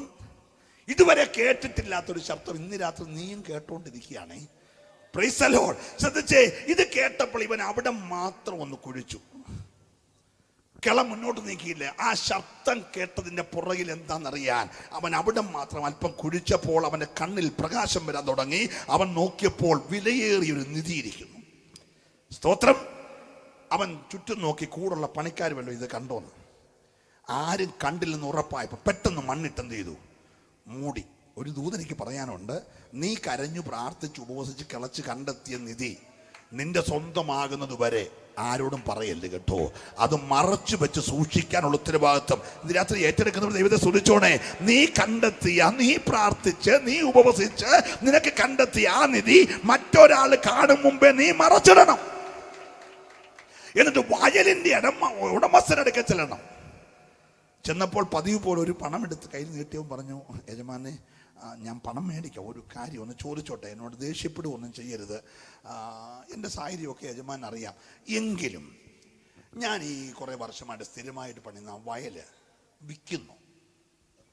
വയല് വിൽക്കുന്നു. യജമാന് അതിശയം കൊണ്ട് കണ്ണു തള്ളി കേട്ടോ. കാരണം ഇന്നലെ ഒരു പണം കൊടുത്താൽ ഇവൻ റേഷ്യം മേടിച്ച്, ഇന്നൊരു പണം കൊടുത്താൽ ഇവൻ നാളെ റേഷ്യം മേടിക്കത്തുള്ളൂ. അവനിപ്പം വന്ന് ചോദിക്കുന്നത് വയല് കൊടുക്കുന്നു എന്ന്. സ്തോത്രം. നല്ല മനുഷ്യനായി യജമാനൻ പറഞ്ഞു, തരാമടാ, എൻ്റെ പണിക്കാരിൽ ആരും ഇതുവരെ എൻ്റെ വയല് ചോദിച്ചിട്ടില്ല, നീ ചോദിച്ചല്ലോ, തരാം. ഓ, ഇവന് ഭയങ്കര സന്തോഷമായി. വാസ്തവമായിട്ട് പറയാളോ? അതെ, വാസ്തവമായിട്ട് പറയാം, തരാം. അല്ലെങ്കിലും സത്യമായിട്ട് തരുമോ? തരാമെന്ന് പറഞ്ഞില്ലേ? വില എത്ര? വില നിനക്കുള്ളത് വിറ്റേച്ചോ, തന്നേക്കാം. എന്ത് സിമ്പിളാ വില. ഏത് സാധാരണക്കാരനും ഈ വയല് മേടിക്കാം. സ്വത്രം പറഞ്ഞില്ല. ഏത് കാശുള്ളവൻ ഈ വയല് മേടിക്കാം. ഈ വയലിന്റെ വില വളരെ സിമ്പിളാണ്. നിനക്കുള്ളത് വിറ്റോ, ഈ വയൽ നിനക്ക് തരും. ഒരു സ്വത്രം പറഞ്ഞേര്. ഹല്ലേലൂയ. ഇവൻ തുള്ളിച്ചാടി ദൈവത്തെ മഹത്വപ്പെടുത്തിയിട്ട് നേരെ വീട്ടിൽ ചെന്ന് പറഞ്ഞ്, കേട്ടോടി, ഞാൻ നമ്മുടെ യജമാനോട് വയല് ചോദിച്ചു കേട്ടോ. നിങ്ങൾ എന്താ മനുഷ്യൻ അങ്ങനെ വയല് ചോദിക്കുക? നമ്മുടെ ഇതുണ്ടോ? അല്ല, നീ ബഹളം വെക്കാതെ ഞാൻ ഒന്ന് പറയട്ടെ, നീ ആരോടും പറയല്ലേ. യജമാന്റെ വയലിനകത്ത് ഞാനൊരു നിധി കണ്ടു. ആ നിധിയുള്ള ഭാഗം ഞാൻ മറച്ചിട്ടു. ഞാൻ യജമാനെ ചോദിച്ചു, വയൽ തരുമോ? യജമാനൻ തന്നേക്കാന്ന് പറഞ്ഞു. ഞാൻ വിചാരിച്ചു ഭയങ്കര കോടികൾ ചോദിക്കുമെന്ന്. പക്ഷേ യജമാനൻ പറഞ്ഞത് നിനക്കുള്ളത് വിറ്റേച്ച് വരാനാണ്. നമുക്ക് ആകെപ്പാടെ 4 സെന്റ് സ്ഥലവും പഞ്ചായത്തിൽ നിന്ന് 4 ലക്ഷം രൂപ കിട്ടിയപ്പം ആ 2 മുറിയും ഒരു അടുക്കളയും കൂടെ പണിത ചെറിയ വീടുമല്ല, നമുക്ക് വേറൊന്നും ഇല്ലല്ലോ, നമുക്ക് അങ്ങനെ പ്രത്യേകിച്ച് വിൽക്കാനൊന്നുമില്ല. അതുകൊണ്ട് അത്, ഹലോ, എല്ലാവരും ഇവിടെ ഉണ്ടേ, ഫ്രീസലോ, നമുക്കത് വിറ്റേക്കാം. ഇവന് പഞ്ചായത്തിൽ നിന്ന് സഹായം കിട്ടിയ 4 ലക്ഷത്തിന്റെ ആ പണിത വീടും 7 സെന്റും കൂടെ വിറ്റു. രാവിലെ പൈസ കൊണ്ടെന്ന് പറഞ്ഞു, യജമാനെ ഇത് ഞാൻ പൈസ തരികയാണ്, വസ്തു വിറ്റു. ഉടനെ പറഞ്ഞു, വസ്തു വിറ്റു. നിന്നോട് ഞാൻ വസ്തു വിൽക്കാൻ പറഞ്ഞില്ലല്ലോ. അവനപ്പോൾ കണ്ണു തള്ളി. ഞാൻ പറഞ്ഞു, നിനക്കുള്ളതെല്ലാം വിൽക്കാനല്ലേ പറഞ്ഞേ. അവൻ പറഞ്ഞു, എനിക്കുള്ളതാ ഞാൻ വിറ്റേ, നിനക്ക് ഇനിയും വേറൊന്നുമില്ലേ? എനിക്ക് വേറൊന്നുമില്ല. എന്നാലും ഒന്ന് ഓർത്ത് നോക്കിയേ, അത് മൂത്ത കൊച്ചിനെ പ്രസവിച്ചു വന്നപ്പോൾ ഒരു പശുവിനെ തന്നായിരുന്നു. അത് പ്രസവിച്ചപ്പോൾ 3 പശുക്കളായിട്ടുണ്ട്. പിന്നെ രണ്ടാമത്തെ കൊച്ചുണ്ടായപ്പോൾ ഒരു ആടിനെ തന്നത് പറ്റിപ്പോൾ 7 ആടായിട്ടുണ്ട്. പിന്നെ 2 കട്ടില്, 2 മേശ, 2 അലമാരി എല്ലാം കൂടെ പറഞ്ഞപ്പോൾ ഒരു 45 ഐറ്റം വീട്ടിൽ വേറെ ഉണ്ട്. ഇവൻ എന്തോ വിറ്റേച്ചാ വന്നേ? മാലയും വിറ്റു, കമ്മലും വിറ്റു, മീശയും മടിച്ചു, വെള്ളയിട്ടു. മിണ്ടുന്നില്ല. ഹലോ, രാജാവ് യജമാനൻ പറഞ്ഞത് ഇവന് മനസ്സിലായില്ല. ഇവൻ വിചാരിച്ചത് മീശയും മടിച്ച് മാലയും ഊരി കമ്മലും ഊരി വെള്ളയിട്ട മതി. അങ്ങനല്ല പറഞ്ഞേ. നിധിയുള്ള വയൽ നിനക്ക് വേണോ? നിനക്കെന്ന് പറയുന്നതെല്ലാം, നിന്റെ സ്വന്തമെന്ന് പറയുന്നതെല്ലാം ഈ രാത്രി പ്രാർത്ഥിച്ചോണ്ടിരിക്കണമേ. എന്റെ വയലിനേക്കാൾ അധികമായി അപ്പനെയോ അമ്മയെയോ ഭാര്യയെയോ മക്കളെയോ മറ്റെന്തിനെ സ്നേഹിക്കുന്നവന് ഈ വയല് കിട്ടത്തില്ല. ഈ വയല് വേണ്ടിയവനുണ്ടെങ്കിൽ ഈ രാത്രി മനസ്സിലാകുന്നവരുടെ കരമൊന്ന് ചേർത്തടിച്ച് ദൈവത്തെ സ്തുതിക്കട്ടെ. ഈ വയലിന്റെ വില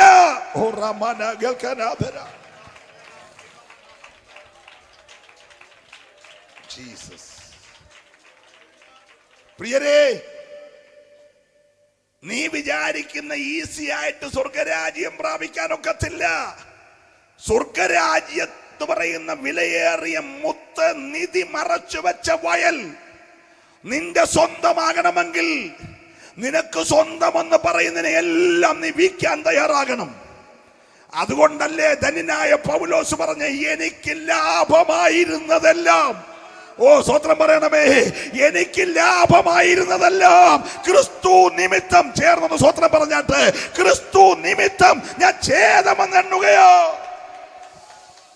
ഓ ജീസസ്. മനസ്സിലാകുന്നുണ്ടോ? നമ്മൾ ഈ കർത്തൃമേശയൊക്കെ കഴിയുന്ന ഉടനെ വായിക്കുന്നൊരു വേദഭാഗം ഉണ്ടല്ലോ, തെസ്സലോനിക്ക ലേഖനം 5-ാം അധ്യായം. ഒന്ന് വായിച്ചേ. തെസ്സലോനിക്ക ലേഖനം 5-ാം അധ്യായത്തിന്റെ 23-ാമത്തെ വാക്യം വായിച്ചേ. സമാധാനത്തിന്റെ ദൈവം തന്നെ, സമാധാനത്തിന്റെ ദൈവം തന്നെ നിങ്ങളെ മുഴുവനും ശുദ്ധീകരിക്കുമാറാകട്ടെ. നിങ്ങളുടെ ആത്മാവും പ്രാണനും ദേഹവും അശേഷം നമ്മുടെ കർത്താവായ യേശുക്രിസ്തുവിന്റെ പ്രത്യക്ഷതയിൽ അനന്യമായി വെളിപ്പെടും. നിങ്ങളുടെ ആത്മാവും പ്രാണനും, നിങ്ങളുടെ പ്രാണനും, നിങ്ങളുടെ ദേഹവും അശേഷം നമ്മുടെ കർത്താവായ യേശുക്രിസ്തുവിന്റെ പ്രത്യക്ഷതയിങ്കൽ അനന്യമായി കാക്കപ്പെടുമാറാകേണ്ടതിന്. സ്തോത്രം പറയണേ. Price the Lord. ഏതെങ്കിലും എന്താ സംഭവിച്ചത്? ഏതിനെ സംഭവിച്ചത്? 3 കാര്യമാണ്. 1, ആത്മാവ് മരിച്ചു. 2, ദേഹി വഷളായി. 3, ദേഹം ബലഹീനമായി. എന്റെ കൂടെ പറയണേ, ഒന്നുകൂടെ പറയുന്നു. ദേഹം ബലഹീനമായി, ദേഹി വഷളായി, ആത്മാവ് മരിച്ചു. സ്തോത്രം. മരിച്ചുപോയ ആത്മാവിന്റെ ജീവന് വേണ്ടിയുള്ള ഏക മാർഗം എഫേസ്യർ 2:1 പറയുന്ന, അകൃത്യങ്ങളിലും അതിക്രമങ്ങളിലും പാപങ്ങളിലും മരിച്ചവരായിരുന്ന നമ്മെ. സ്തോത്രം പറയണേ. അതിക്രമങ്ങളാലും പാപങ്ങളാലും മരിച്ചവരായിരുന്ന നമ്മെ. ഞാൻ ദൈവത്തെ സ്തുതിക്കുകയാണ്. അപ്പൊ ഒരു യുദ്ധക്കളത്തിലാണ് നമ്മൾ. എവിടെയാണെന്ന് ശ്രദ്ധിച്ചേ. മരിച്ച ആത്മാവ് യേശുക്രിസ്തുവിലുള്ള വിശ്വാസത്താൽ ജീവിക്കുന്നു. ഞാൻ വന്നത് നിങ്ങൾക്ക് ജീവൻ ഉണ്ടാകുവാനും സമൃദ്ധിയായ ജീവൻ ഉണ്ടാകും. എന്നിൽ വിശ്വസിക്കുന്നവന്റെ ഉള്ളിൽ നിന്ന് ജീവനുണ്ട്. അപ്പൊ ആത്മാവ് നഷ്ടപ്പെട്ടവൻ ആത്മാവിൽ ജീവൻ ഉണ്ടാകുന്നു. ജീവൻ ഉണ്ടാവുമ്പോൾ വഷളത്വമുള്ള അവന്റെ ദേഹിയുടെ വഷളത്വം വിടുന്നു. വിടുമ്പോൾ അവന്റെ രക്ഷിക്കപ്പെടാത്ത ജഡം മത്സരം തുടങ്ങും. എന്താ മത്സരം? ഒറ്റ വാക്കിൽ, യോഗത്തിന് പോകാം. PC ചെറിയാൻ പാസ് വരുന്നുണ്ട്, മഴയാണെങ്കിലും പോയേക്കാം എന്ന ആത്മാവ് പറയും. ഉടനെ ജഡം പറയും, ഇന്നലെ പോയതിൻ്റെ തുമ്മലും ചുമ ഇതുവരെ മാറിയിട്ടില്ല.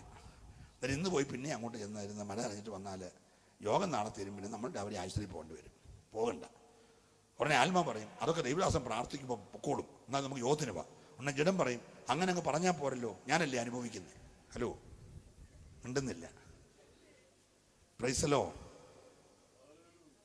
മനസ്സിലാകുന്നുണ്ടോ? ആത്മാവ് നിന്നോട് ചെയ്യണം, ചെയ്യരുത് എന്ന് പറയുമ്പം ആത്മാവ് എന്ത് ചെയ്യരുതെന്ന് പറഞ്ഞു അത് ചെയ്യാൻ ദേഹം പറയും. ജഡത്തിന്റെ ചിന്ത മുഴുവൻ പറഞ്ഞേ മരണം, ആത്മാവിന്റെ ചിന്ത മുഴുവൻ ജീവൻ. ഈ ആത്മാവും ജഡവും കൂടെ യുദ്ധം ചെയ്യുന്ന സ്ഥലത്തിന്റെ പേരാ ദേഹി. മനസ്സിലാകുന്നുണ്ടോ? ഇപ്പൊ എൻ്റെ ദേഹത്ത് 2 പ്രായക്കാരുണ്ട്. നിങ്ങൾ തെറ്റിദ്ധരിക്കരുത്. എൻ്റെ പ്രായമൊക്കെ ഓർമ്മ നിങ്ങൾക്കൊരു പ്രയാസം വരില്ലെങ്കിൽ ഞാൻ അങ്ങ് പറയുക. 59 വയസ്സുള്ള ഒരു PC ചെറിയാനുണ്ട് എൻ്റെ ദേഹത്ത്. 35 വർഷം പഴക്കമുള്ള ഒരു PC ചെറിയാനുമുണ്ട്. സ്തോത്രം. 59 വയസ്സുള്ള PC ചെറിയാന് 90 കിലോ തൂക്കമുണ്ട്. Praise the Lord. 35 വർഷം പഴക്കമുള്ള PC ചെറിയാന് എത്ര കിലോ തൂക്കമുണ്ടെന്ന് ഈ മത്സരത്തിൽ അറിയത്തുള്ളൂ. ഞാൻ ഇവർക്ക് പേരിടുകയാണ്. 59 വയസ്സുള്ള PC ചെറിയാൻ ഏശാവ്, 35 വയസ്സുള്ള PC ചെറിയാൻ യാക്കോബ്. ഇവർ തമ്മിൽ മത്സരമാണ്. വല്ലതും മനസ്സിലാകുന്നുണ്ടോ? Price the Lord, praise the Lord. കർത്താവ് പറഞ്ഞ് മത്സരിയെ പുറത്താക്ക്, പരിഹാസിയെ പുറത്താക്ക്. അവൻ അകത്തുള്ളിടത്തോളം നിന്റെ മറ്റേ മനുഷ്യന് വളരാനൊക്കത്തില്ല. മനസ്സിലാകുന്നുണ്ടോ? ഹല്ലേലൂയ. അപ്പൊ ആരോഗ്യ കൂടുതൽ ആത്മീയ മനുഷ്യനാണെങ്കിൽ ജഡീക മനുഷ്യനെ അവൻ ഒതുക്കും. ആത്മീയ മനുഷ്യനാണ് ആരോഗ്യ കുറവെങ്കിൽ ആരോഗ്യമുള്ള ജഡീക മനുഷ്യൻ അവനെ ഒതുക്കും. നിങ്ങളുടെ ആരാ കൂടുതൽ നിങ്ങൾ ചിന്തിച്ചാൽ മതി, പിന്നെ നാളെ റിസൾട്ട് പറഞ്ഞാൽ മതി. മനസ്സിലാകുന്നുണ്ടോ ഞാൻ വിശ്വസിക്കുന്നു. മുന്നേറാൻ കഴിയാത്തതിന്റെ കാര്യം പിടികിട്ടിയോ? ഹല്ലേലൂയ. നമ്മൾ ഞായറാഴ്ച ദിവസം നിസ്സാര കാര്യത്തിനല്ലേ ആരാധന മുടക്കുന്നത്. ഞായറാഴ്ച കല്യാണമുണ്ട്, സഭായോഗം മുടക്കിട്ട് നീ കല്യാണത്തിന് പോത്തില്ലേ? മറ്റ് പലതിനും പോത്തില്ലേ? ഞാൻ അങ്ങോട്ടൊന്നും കടക്കുന്നില്ല. നിങ്ങൾക്ക് ഒരു പ്രയാസം, നിങ്ങളുടെ മുഖമൊക്കെ വാടിയെന്ന് എനിക്ക് കാണാം. വിഷമിപ്പിക്കുന്നില്ല. എന്നാലൊരു കാര്യം നിങ്ങൾ അറിയണം. ഇസ്രായേലിനെ 40 വർഷം ശൗലും, 40 വർഷം ദാവീദും, 40 വർഷം ശലോമോനും 120 വർഷം ഭരിച്ചു. ശലോമോന്റെ കാലശേഷം 2 പിള്ളേർ രാജ്യത്തെ വെട്ടിമുറിച്ചു. മക്കൾ 2 കൂടെ കൂടി ഇസ്രായേലും യഹൂദയും 2ആക്കി ഭരിച്ചു. ആ ഭരണം ഇങ്ങോട്ട് 19 പേര് യഹൂദയെയും 19 പേര് ഇസ്രായേലിനെയും ഭരിച്ചു. മൊത്തത്തിൽ 410 വർഷം ഭരിച്ചു മുടിച്ചു. ക്ഷമിക്കണം ഞാൻ പറഞ്ഞ പദം. 410 വർഷം എന്ത് ചെയ്തു? ഭരിച്ച് മുടിച്ചു. നാട്ടിൽ കിട്ടുന്ന സകല ദൈവങ്ങളെ യുവമാർ ഇവിടെ കൊണ്ട് സ്ഥാപിച്ചു. സ്തോത്രം. ഒരുത്തൻ പോകുമ്പോൾ അസേരെ കിട്ടി, അതിനെ കിട്ടിയ വിലക്ക് മേടിച്ചോണ്ട് വന്ന് ഒരു മലയെ സ്ഥാപിക്കും. നിങ്ങൾക്ക് വല്ലതും മനസ്സിലാകുന്നുണ്ടോ? Price the Lord. ഉള്ള സകല ദൈവങ്ങളെ കൊണ്ട് ഇസ്രായേലും യഹൂദയിലും ഈ 19 38 രാജാക്കന്മാരും സ്ഥാപിച്ചു. നേരത്തെയുള്ള 3 രാജാക്കന്മാരിൽ 3ാമനായി ഭരിച്ചവൻ ശലോമോൻ തുടങ്ങി വെച്ച പരിപാടിയാണ്. പുള്ളി ഉദ്ഘാടനം ചെയ്തു. നിങ്ങൾ മിണ്ടുന്നില്ല. സ്തോത്രം. Price the Lord. ശബത്തുകളെ ഇവർ ഉപേക്ഷയായി വിചാരിച്ചു. ശനിയാഴ്ചയെ കല്യാണത്തിനും താലി കെട്ടാനും 28 കെട്ടാനും മാമോദിസായിക്കും ഒക്കെ ആയിട്ട് ഇവൻ പോയി ആരാധനകൾ മുടക്കി. തമ്പുരാനെല്ലാം കുറിച്ചിട്ട്, നമ്മുടെ ധാരണ കുറിച്ചിടുന്നതെല്ലാം കുറിച്ചിട്ടുകൊണ്ടിരിക്കുക. ഇന്ന് രാത്രി നീ പറഞ്ഞ സ്തോത്രം വരെ കുറിച്ചിട്ടുകൊണ്ടിരിക്കുക. ശ്രദ്ധിക്കണേ. സ്തോത്രം. ഇവൻ എത്ര ശബത്ത് ദൈവത്തിന്റെ ഉഴപ്പിയോ അതിന്റെ മുഴുവൻ വർഷം ഇവനെ പ്രവാസത്തിൽ വിട്ടു. ഇവനെ ഇരുമ്പ് ചങ്ങല കൊണ്ട് കെട്ടി. സ്വോത്രം പറയണം. എടാ, കയറോ വല്ലവനെ അഴിച്ചോണ്ട് വരാൻ കെട്ടത് ഇരുമ്പ് ചങ്ങലയല്ല. സ്വോത്രം പറയണേ. ഇന്ന് രാത്രി ദൈവത്തിന്റെ ശബത്തുകളെ, ദൈവത്തിന്റെ ആരാധനയെ നീ അലക്ഷ്യമാക്കിയ തൽക്കാലമൊന്നും മിണ്ടത്തില്ല. പക്ഷെ ദൈവം കുറിച്ചു വെച്ചിട്ട് സമയം വരുമ്പോൾ അവൻ പ്രവാസത്തിൽ വിട്ട് അയ്യം വിളിച്ചു കരയിപ്പിക്കും. മനസ്സിലാകുന്നുണ്ടെന്ന് ഞാൻ വിശ്വസിക്കുന്നു. മടങ്ങി വന്നോണം, ദൈവത്തെ ആരാധിച്ചോണം. 6 ദിവസം നീ ശരിക്കും വേല ചെയ്തു. എൻ്റെ വെച്ചുച്ചറയിലെ അമ്മണിമാമയ്ക്കൊക്കെ അറിയാം. ഒരു പ്രധാനപ്പെട്ട കുടുംബം ഞങ്ങളുടെ ചർച്ചക്കോട് ഹോളിൻ്റെ നേരെ മിന്നലായിരുന്നു. പുള്ളി പട്ടാളത്തിൽ നിന്നൊക്കെ എക്സ് സർവീസായിട്ട് വന്ന ഒരാളാണ്. ഞായറാഴ്ചയൊക്കെ ഒരു വെളുപ്പിന് 5 മണിക്ക് പുള്ളി കട തുറക്കും. എന്നിട്ട് അന്ന് റേഡിയോ ഉണ്ട്. അന്ന് റേഡിയോ ഉള്ള വീടെന്നൊക്കെ പറഞ്ഞാൽ ഭയങ്കര സംഭവമുള്ള കാലമാണ്. അപ്പോൾ ഈ റേഡിയോ ഫുള്ള് ഓളിയെത്തി പുള്ളി അങ്ങ് വെക്കും. ഇവിടെ ഞങ്ങളുടെ കൊച്ചൊരു ഹോളാണ്. ആകെപ്പാടെ 10-16 വീട്ടുകാരുണ്ട്. അവർ ഈ CSI പള്ളിയെല്ലാം വിട്ട് ചെറിയ ഷീട്ടിനകത്ത് വന്നിങ്ങനെ ജയം ജയം അല്ലെലിയൊക്കെ പാടിക്കൊണ്ടിരിക്കുമ്പോൾ ഈ ശബ്ദം ഒന്നും വെളിയിൽ വരാതെ ഈ പുള്ളിക്കാരൻ ഈ മൈക്കെല്ലാം കൂടെ വെച്ച് ഈ റേഡിയോ എല്ലാം കൂടെ വെച്ച് ഇങ്ങനെ പാടും. സാധാരണ പുള്ളി തിങ്കളാഴ്ചയൊക്കെ 7 മണിക്ക് തുറക്കൂ, ഞായറാഴ്ച 5 മണിക്ക് തുറക്കും. സ്തോത്രം. പറ്റിയതൊന്നും ഞാൻ പറയുന്നില്ല. ഇന്ന് ആ കട അവിടെ ഉണ്ട്, ആരുമില്ല കേട്ടോ. പക്ഷേ സഭ അവിടെ ഉണ്ട്. അന്ന് 16 കുടുംബം, ഇന്ന് 125 കുടുംബം. നിങ്ങൾ മിണ്ടിയില്ല. നല്ല സ്തോത്രം പറയണം. ആരാധിക്കാൻ ലഭിച്ച സമയത്ത് നീ മനസ്സ് തുറന്ന് ദൈവത്തെ ആരാധിച്ചോണം. ദൈവം നിന്നെ കരം പിടിച്ചുയർത്തും. ഈ രാത്രി ഏറ്റെടുക്കുന്നവരുണ്ടെങ്കിൽ നന്ദിയോടെ കരമടിച്ച് ദൈവത്തെ ആരാധിക്കട്ടെ. ഞാൻ എൻ്റെ വാക്കുകൾ വേഗം നിർത്തട്ടെ. ശ്രദ്ധിക്കണേ പ്രിയമുള്ളവരെ. ഹല്ലേലൂയ. അടുത്ത കാര്യം കർത്താവ് പറയുന്നത്, സ്വർഗരാജ്യം എന്ന് പറയുന്നത് ഒരു മുത്തു വ്യാപാരി മുത്തന്വേഷിച്ചതിനോട് സമമാണ്. അവന് ലോകത്തിലുള്ള സകല രത്നവ്യാപാരികളുടെ സ്ഥാപനങ്ങളും ജൂവലറികളും മുഴുവൻ തപ്പി എവിടെയോ ചെന്നൊരു മുത്ത് കണ്ടെത്തി. വിലയേറിയ മുത്ത്. വില ചോദിച്ചപ്പോൾ ഇവന്റെ സകല ജൂവലറിയും കൂടെ തൂക്കി വിറ്റാലേ ഇത് മേടിക്കാനൊക്കത്തുള്ളൂ. സ്നേഹിത, സ്വർഗരാജ്യം നിന്റെ പോക്കറ്റിൽ ഒതുക്കാമെന്ന് ധരിക്കരുത്. നീ വിചാരിക്കുന്നതിനേക്കാളൊക്കെ വളരെ വലുതാ സ്വർഗരാജ്യം. സ്വത്രം പറയണേ. യേശു പറയാണ്, ഈ ധനാഢ്യനായ മനുഷ്യൻ രത്നവ്യാപാരി തനിക്കുള്ള മുഴുവൻ രത്നങ്ങളും വിറ്റിട്ട് ഈ വിലയേറിയ രക്തം വാങ്ങി അവന്റെ സ്വന്തമാക്കി. ഇന്ന് രാത്രി സ്വർഗരാജ്യത്തിന്റെ അവകാശികളായ നീ ലോകത്തിലെ ഏറ്റവും ഭാഗ്യമുള്ളവരാ. സന്തോഷമുള്ളവർക്കായി ഞാൻ ദൈവത്തെ രാത്രി സ്തുതിക്കുകയാ. തീർന്നില്ല. അത്യാവശ്യം 2 കാര്യം പറയണമല്ലോ. ശ്രദ്ധിച്ചേ. കർത്താവ് പറഞ്ഞു, സ്വർഗരാജ്യം എന്ന് പറയുന്നത്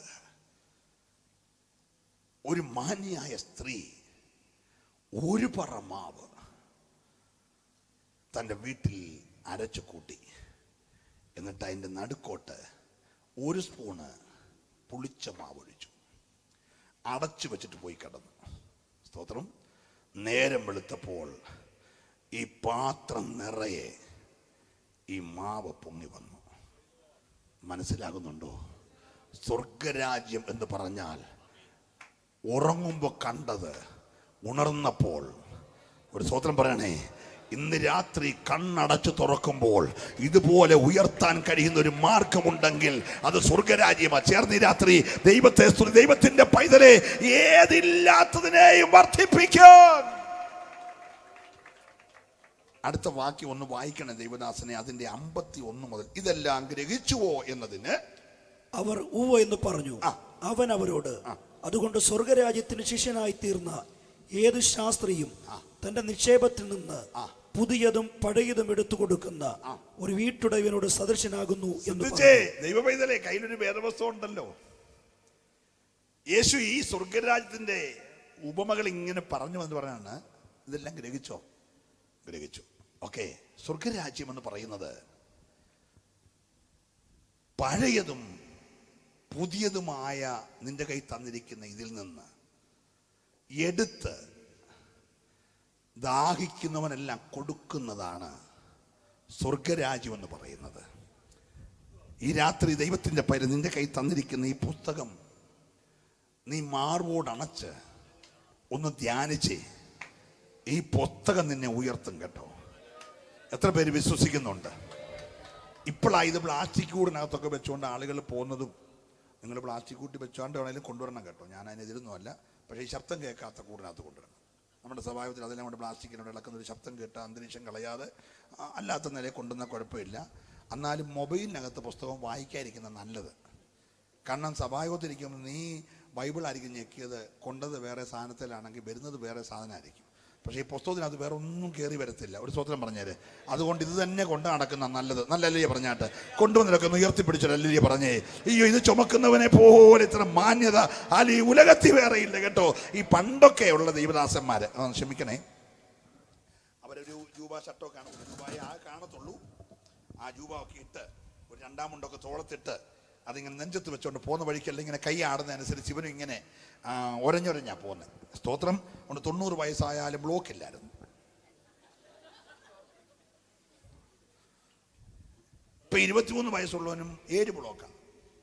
90% 3, 50% 4, മൊത്തത്തിൽ 7. പിന്നെ ബൈപ്പാസ് ചെയ്യണം, സ്റ്റെൻഡ് ഇടണം. എടാ ഇതൊക്കെ ഇടാതിരിക്കാനല്ലേ പറഞ്ഞു, ഇത് പിടിക്കാൻ പറഞ്ഞേ. സ്തോത്രം പറയുന്നില്ല. ഒരു നല്ല അല്ലല്ലേ പറഞ്ഞേ. അയ്യോ സ്തോത്രം. ഇതുപോലെ ശ്രേഷ്ഠതയുള്ള ഇന്ന് രാവിലെ, ഇന്ന് വെളുപ്പിനെ 6 മണിക്ക് വരുന്ന മനോരമ തുറക്കുമ്പോൾ വളിച്ച ന്യൂസല്ലേ. കാരണം രാത്രി 12 കഴിഞ്ഞ് ഇതിനകത്ത് വേറെ ഒത്തിരി പുതിയ വാർത്ത വന്നില്ലേ. ഹലോ, നമ്മളതിനെക്കാട്ടി പുതിയ വാർത്ത വായിച്ചു കഴിഞ്ഞാൽ ഇന്നലെ രാത്രി 11 മണിക്ക് അടിച്ച വാർത്ത വായിക്കുമോ? ഇത്രയും നാൾ വായിച്ചിട്ട് ഇതുവരെ ഒരു ഒരു ഒരു ഒരു പ്രയാസം തോന്നാതെ, ഒരു ലിപി മാറ്റാൻ തോന്നാത്ത ഒരു പുസ്തകം ഉണ്ടെങ്കിൽ ഇതല്ല ഉള്ളൂ. അയ്യോ, ഇത് ചുമക്കുന്ന എന്തോ ഭാഗ്യമെന്നറിയാമോ? നല്ല ഹല്ലേലൂയ പറഞ്ഞേ. ഹല്ലേലൂയ. ശ്രദ്ധിക്കണേ. പണ്ട് നമ്മുടെ ആശാരി ഉപദേശി ആദ്യമായിട്ട് ന്യൂയോർക്കിലുള്ള ജോൺ എഫ് കെന്നഡി എയർപോർട്ടിൽ ചെന്നിറങ്ങിയിട്ട് അദ്ദേഹത്തിന് വിസ സ്റ്റാമ്പ് ചെയ്യാൻ വേണ്ടി മുൻപോട്ട് വരികയാണ്. അദ്ദേഹം പെട്ടി തുറന്നും വെച്ച് ബൈബിൾ എടുത്ത് ഇങ്ങനെ തലേ വെച്ചോണ്ട് ഇങ്ങനെ അങ്ങോട്ട് ചെല്ലുകയാണ് വിസ അടിക്കുന്ന സായിപ്പിന്റെ മുന്നിലേക്ക്. അപ്പോൾ കൂടെ പോയവർ പറഞ്ഞു, ഇത് എയർപോർട്ടാണ്, ജോൺ എഫ് കെന്നഡി എയർപോർട്ടാണ്, ഇവിടെ അങ്ങനൊന്നും കാണിക്കില്ലെന്നൊക്കെ പറഞ്ഞു. എടാ, എൻ്റെ കുടുംബക്കാരെല്ലാം ബെല്ലോൻ്റെ വീട്ടിൽ കോഴിക്കൂടിന് പട്ടിക അടിക്കുക. മിണ്ടിയില്ല. ആശാരി പറഞ്ഞ വാക്കാ, എൻ്റെ വീട്ടുകാരൊക്കെ വെല്ലോൻ്റെ വീട്ടിൽ കോഴിക്കൂടിന് പട്ടിക അടിക്കുക. അങ്ങനെ അടിക്കുമ്പോൾ എന്നെ ഈ അമേരിക്ക കൊണ്ടുവന്ന് ഈ പുസ്തകമല്ലേടാ ഇത് പൊക്കി പിടിച്ച് കിട്ടുന്നെങ്കിൽ മതി വിസ. ഒരു സ്വത്രം പറഞ്ഞേ.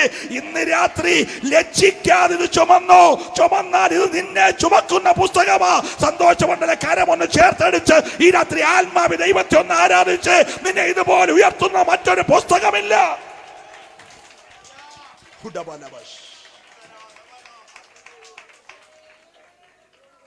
ശ്രദ്ധിക്കണേ. യേശു പറഞ്ഞു, സ്വർഗരാജ്യം തന്റെ മകന് വേണ്ടി വിവാഹ സത്യം ഒരുക്കിയ രാജാവിനോട് സാദൃശ്യമാണ്. മാന്യനായ രാജാവ് തന്റെ മകന്റെ വിവാഹത്തിന്റെ ക്ഷണം തന്റെ ദാസന്മാരെ വിട്ട് എല്ലാവരെയും അറിയിച്ചവരെല്ലാം ഡേറ്റ് കുറിച്ച് വെച്ചു. 2018 ഡിസംബർ മാസം 24-ാം തീയതി ആ രാജാവിന്റെ മകന്റെ കല്യാണമാണ്. പോണം കുറിച്ച് വെച്ചു. കല്യാണ ദിവസമായി എല്ലാം ഒരുക്കി വെച്ച് അന്ന് വിളിച്ചോരെ ക്ഷണിക്കാൻ വിട്ടു. എല്ലാം ഒരുങ്ങിയിരിക്കുന്നു, വന്ന് കഴിപ്പി. ക്ഷണം വേറെ, വിളി വേറെ. ഒരു സ്വത്രം പറഞ്ഞേരെ, ഒന്നും വ്യാഖ്യാനിക്കാൻ നിൽക്കുന്നില്ല. ക്ഷണിച്ചവരെ എല്ലാം വിളിക്കാൻ വിട്ടു. വിളിക്കാൻ ചെന്നപ്പോൾ ഒരാൾ പറഞ്ഞു, സോറി ഉണ്ട്, ഞാൻ ആ ഡേറ്റ് അന്ന് കുറിച്ച് വെച്ചായിരുന്നേലും കഴിഞ്ഞ ദിവസം 5-6 കാളന്മാരെ മേടിച്ചു, ഒന്ന് നോക്കാൻ പോവാന്ന് പറഞ്ഞു. എന്തോ ഒരു വിവരക്കേട് ഇവനുണ്ട്, സ്പെല്ലിംഗ് മിസ്റ്റേക്ക് എനിക്ക് തോന്നുന്നുണ്ടെന്ന്. കാരണം ഞങ്ങളുടെ ബെച്ചുചിറക്കാരൊക്കെ നോക്കിയിട്ടേ മേടിക്കൂ. ഇപ്പം മേടിച്ചിട്ട് നോക്കാൻ പോയവനാണ്. ഹലോ, അല്ലാതെ എന്തോ ഒരു ചെറിയ പ്രശ്നമുണ്ട്. പ്രൈസലോ. ഞങ്ങളാണ് ശരിക്കും നോക്കിയിട്ടേ മേടിക്കത്തുള്ളൂ, ഇവൻ മേടിച്ചിട്ട് നോക്കാൻ പോയാണ്. അപ്പോൾ അവർ പറഞ്ഞു, ഓക്കെ നീ കാളെ നോക്കിക്കോളാൻ പറഞ്ഞു. അടുത്തവനെ ചെന്ന് പിടിച്ചുടനെ അവൻ പറഞ്ഞു, ഞങ്ങൾ അല്പം വയൽ മേടിച്ചു, നോക്കാൻ പോവാന്ന് പറഞ്ഞു. ഇവൻ്റെ നോക്കിയോ പ്രശ്നം നോക്കി. നമ്മളാണ് എല്ലാവരെയും കൊണ്ട് കാണിച്ച് ഇഷ്ടപ്പെട്ടാലേ മേടിക്കൂ. ഇവൻ പക്ഷേ മേടിച്ചിട്ട് നോക്കാൻ പോവാ. പ്രൈസ്തലോ. അടുത്ത ആളിനെ വിളിച്ചോ പറഞ്ഞു, കല്യാണം കഴിഞ്ഞതേ ഉള്ളൂ, ഞാനും അവളും കൂടെ ഊട്ടിക്ക് ഹണിമൂണിന് പോവാന്ന് പറഞ്ഞു. ശ്രദ്ധിക്കണേ. ഒരുത്തൻ പൊന്നുകാര്യം പറഞ്ഞു, മറ്റോ പെണ്ണുകാര്യം പറഞ്ഞു, അടുത്ത മണ്ണുകാര്യം പറഞ്ഞു, വിളി നിഷേധിച്ചു, ഒറ്റ ബാക്കി തീർക്കുന്നു. എന്തൊക്കെ പറഞ്ഞു? ഒരുത്തൻ പൊന്നിന്റെ കാര്യം പറഞ്ഞു, മറ്റോ പെണ്ണിന്റെ കാര്യം പറഞ്ഞു, മറ്റോ മണ്ണിന്റെ കാര്യം പറഞ്ഞു. വിളി, രാജാവിന്റെ മോന്റെ കല്യാണ സത്യയുടെ വിളി നിഷേധിച്ചു. മനസ്സിലാകുന്നുണ്ടേ? Praise the Lord. എന്ന് മാത്രമല്ല, വിളിക്കാൻ പോയവരെ ഉപദ്രവിച്ചു, ചിലരെ കൊന്നു കളഞ്ഞു. ഇവരുടെ ധാരണ, വിളിക്കാൻ വന്ന പാവപ്പെട്ടവനെ കരുത്തിന് ഞെക്കി അവനെ കൊന്നാൽ നാളെ തൊട്ട് വിളി നിൽക്കുവന്ന. ഇല്ല സഹോദര. യു പിയിൽ ഒരു 7, ഗുജറാത്തിൽ ഒരു 10, ആന്ധ്ര ഒരു 13 കൊന്ന ഒന്നും തീരുന്ന കേസല്ലിത്.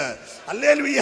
ഒരു PC ചെറിയാനെ കൊന്നാൽ 1000 PC ചെറിയാനെ കർത്താവ് എഴുന്നേൽപ്പിക്കും. ഇന്ന് രാത്രി ഇത് വായടയ്ക്കാൻ കഴിയുന്ന ഒന്നല്ല, കഴിഞ്ഞ 2000 വർഷമായി. ചേർന്ന് ദൈവത്തെ സ്തുതിക്കണമേ. ഇത് അടയ്ക്കാൻ നോക്കിയവന്റെയൊക്കെ കല്ലറ ദൈവം അടച്ചിട്ടുണ്ട്. പക്ഷെ ഈ കല്ലറ ഇന്ന് രാത്രി തുറന്നു കിടക്കുകയാ. ശ്രദ്ധിച്ചേ, രാജാവ് ഇതറിഞ്ഞപ്പോ കോപിഷ്ഠനായി. ഈ ദൈവദാസന്മാരെ കൊന്നവന്റെ ഒക്കെ ദേശം മുടിച്ചു കളഞ്ഞു. ഈ ജാഗ്രതയിലൊക്കെ കൂടെ കൂടെ അടിക്കുന്നതിന്റെ പുറകിൽ ഒത്തിരി കഥയുണ്ടാവും. ഒന്നും പറയാൻ ഞാൻ സമയം എടുക്കുന്നില്ല കേട്ടോ. പാവപ്പെട്ട ഉപദേശിമാരുടെ തല വെട്ടി ബൈക്കിന്റെ പുറകിൽ 2 കൈ തല തൂക്കി പിടിച്ചുകൊണ്ട് പോകുന്ന പടമൊക്കെ ഫേസ്ബുക്കിൽ നിങ്ങൾ വന്ന് കണ്ടതാ. സ്തോത്രം. അടിത്തറ ഇളകിക്കൊണ്ടിരിക്കുക. ഈ ദൈവം ആരാന്നുവല്ലോ നിങ്ങൾക്കറിയാമോ? ഇന്ന് രാത്രി മിണ്ടാതിരുന്ന് ദൈവമെന്നറിഞ്ഞാൽ മതി. എന്ത് ചെയ്യണമെന്ന് ഈ ദൈവത്തിനറിയാം. സന്തോഷമുണ്ടെ കരമടിച്ചു ദൈവത്തെ ഒന്ന് തുടിച്ചു. ഇന്ന് രാത്രി അവൻ അത്ഭുതങ്ങളുടെ ദൈവമാ. ശ്രദ്ധിക്കണേ, രാജാവ് അടുത്ത ദാസന്മാരെ വിളിച്ചു. PC ചെറിയാനെ കൊന്നം കൊണ്ട് മാറ്റിയിട്ടു. ബാബുജോട് പറയൂസ് ഭാഷയെ മാറ്റിയിട്ടു. 2 പേര് പോകുമ്പോൾ വേറെ 4 പേര് ഇതിനകത്തുനിന്ന് വിളിച്ചു. ഇതിനകത്ത് ഇരിപ്പുണ്ട്. ഞങ്ങൾ മാറാഞ്ഞിരിക്കുക. വിളിക്കാൻ കയറി വിളിക്കും. വിളിച്ചാൽ നീ ചാടി ഇറങ്ങിക്കോണം. വേദി കർത്താവ് ഒരുക്കോളും. സ്വതന്ത്രം പറഞ്ഞേ. അങ്ങനെ വിളിച്ചിറക്കിയിട്ട് പറഞ്ഞതേ, ഇനി എൻ്റെ കുടുംബത്തിൽപ്പെട്ടവരെ ഇങ്ങനെ ബന്ധവും സ്വന്തവും ഒന്നും പറഞ്ഞ് വിളിക്കണ്ട, വഴി കാണുന്ന എല്ലാവരെയും വിളിച്ചോളാം. സകല ദുഷ്ടനെയും നീചനെയും വഴിയിറമ്പി നിൽക്കുന്നതിനും വേലിക്കരികി നിൽക്കുന്നതിനെയും ചന്തസ്ഥലത്ത് നിൽക്കുന്നതിനെയും മെനക്കെട്ടുന്ന എല്ലാവരെയും വിളിച്ചു. ഒരു പാരമ്പര്യം നോക്കണമെന്ന് പറഞ്ഞു. ഹല്ലേലൂയ. സകനെന്നോ ദാസനെന്നോ ബർബരനെന്നോ ഒന്നും നോക്കണ്ട, എല്ലാവരെയും വിളിച്ചോളാൻ പറഞ്ഞു. ഇവരങ്ങോട്ട് ഇറങ്ങിയിട്ട് ഓരോ കവലയ്ക്ക് പരസ്യയോഗം വെച്ച് വിളിച്ചു പറഞ്ഞു, രാജാവിന്റെ മകന്റെ കല്യാണം വരുന്നേ, കഴിക്കാൻ വായോ എന്ന് പറഞ്ഞ് വിളിച്ചപ്പോ എല്ലാരും കുടിഞ്ഞു വന്നു. എല്ലാരും വന്നാലും പ്രശ്നമില്ല. പക്ഷെ വാതുക്കൽ ഒറ്റ വാതിലേ ഉള്ളൂ. വാതുക്കൽ രാജാവിൻ്റെ ആൾക്കാർ നിൽക്കുക. വിളിക്കുന്നത് പാവപ്പെട്ട ദാസന്മാരാണെങ്കിലും വാതുക്കൽ രാജാവിൻ്റെ ആൾക്കാരാ. രാജാവിൻ്റെ ആൾക്കാർ വന്നവനെ കല്യാണ വസ്ത്രം ധരിപ്പിച്ച് അകത്ത് കയറ്റി. അകത്ത് കയറാനൊരു വ്യവസ്ഥ എന്തോ ധരിച്ചിരിക്കണം, കല്യാണ വസ്ത്രം. ഏതിന് സംഭവിച്ചത് വസ്ത്രം പോയ കേസാണ്, ഒന്നും വിവരിക്കുന്നില്ല. സ്തോത്രം. കർത്താവ് ചോദിച്ചു, ആദമേ നീ എവിടെ അടങ്ങുവേ? ഉടനെ പറഞ്ഞു, തുണിയില്ലാത്തതുകൊണ്ട് മറഞ്ഞിരിക്കുക. അങ്ങനെ പറഞ്ഞേക്കാം. സ്തോത്രം. ആദാം ധരിച്ചത് പാപം ചെയ്തിട്ട് മറയാൻ പറ്റിയ സ്ഥലമാണ് ഏതെന്ന അല്ല കേട്ടോ. 4 പുത്തൻ കയ്യിലുള്ളത് കൊണ്ടോ, ഇച്ചിരി സ്വാധീനമുള്ളത് കൊണ്ടോ, 4 ഭാഷ അറിയാവുന്ന കൊണ്ടോ പാപം ചെയ്ത് നഗ്നത വന്നവനെല്ലാം ഓടി ഒളിക്കാൻ പറ്റിയ സ്ഥലമല്ല സഭ കേട്ടോ. ആരും മിണ്ടുന്നില്ല. അഥവാ നീ മറഞ്ഞോ, ഏതിനിലെ 2 അത്തിയുടെ ഇല പറിച്ച് നഗ്നത തൽക്കാലം മറച്ചോ, പക്ഷെ കാലൊച്ച കേൾക്കുമ്പോൾ നിന്നെ മുട്ടിടിക്കും. മനസ്സിലായില്ലേ? ഇന്ന് രാത്രി തോട്ടത്തിന്റെ യജമാനൻ കാലൊച്ച കേൾപ്പിക്കാൻ തോട്ടത്തിലേക്ക് വരുന്നുണ്ടെന്ന് പറയാനാ ഞാൻ വന്നത്. ഈ ദിവസങ്ങളൊന്നിൽ തോട്ടത്തിന്റെ ഉടമസ്ഥൻ, കാൽവറി തങ്കച്ചോര കൊടുത്ത് വിലയ്ക്ക് വാങ്ങിയവൻ തോട്ടത്തിലേക്ക് വരുന്നുണ്ട്.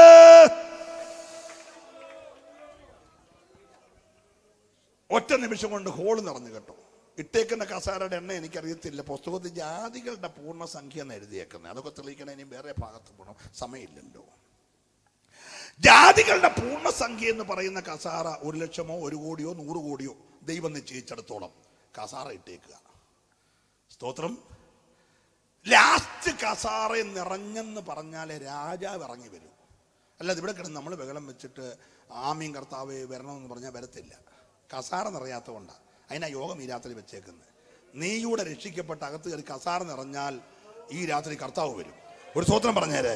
അവൻ നിശ്ചയിച്ച ഒരു സംഖ്യയുടെ കസാറയുണ്ട്.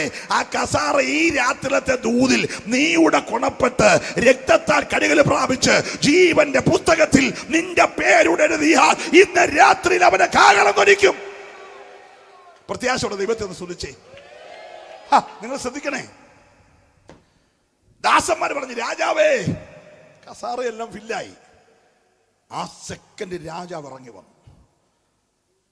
ലക്ഷങ്ങളോ കോടികളോ ഇരിക്കുന്ന പന്തലിനകത്തേക്ക് രാജാവ് ഇറങ്ങി. ഒറ്റ നോട്ടം. അവന്റെ കണ്ണേ എൻ്റെ കൂട്ടുള്ള കൊച്ചു കണ്ണൊന്നുമല്ല കേട്ടോ, അഗ്നിജാലയ്ക്കൊത്ത കണ്ണല്ലേ. ഒറ്റ നോട്ടത്തിൽ ഒരുത്തനെ പൊക്കി.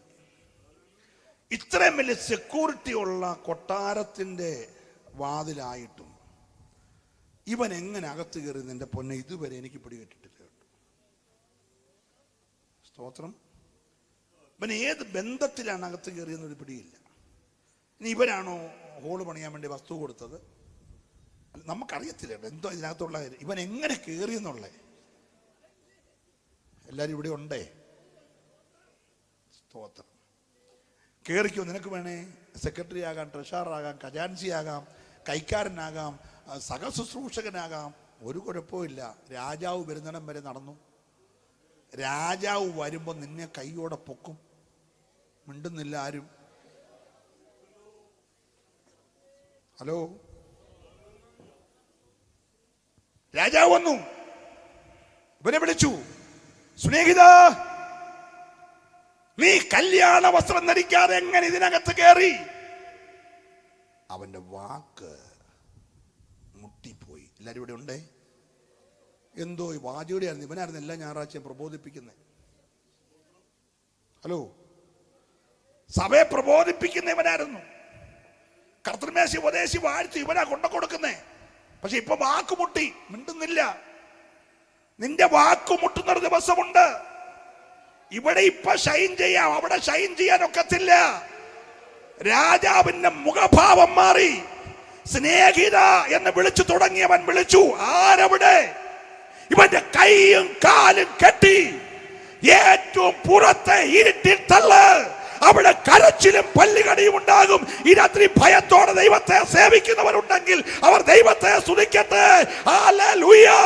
ഒരശുദ്ധനും പ്രവേശിക്കാൻ കഴിയത്തില്ല.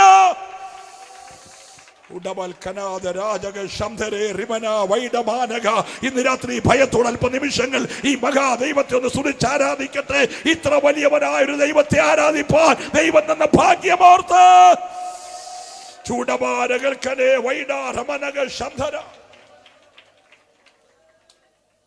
നമുക്ക് കൈ ഉയർത്തിയിട്ട് ഹല്ലേലൂയ പറയാം.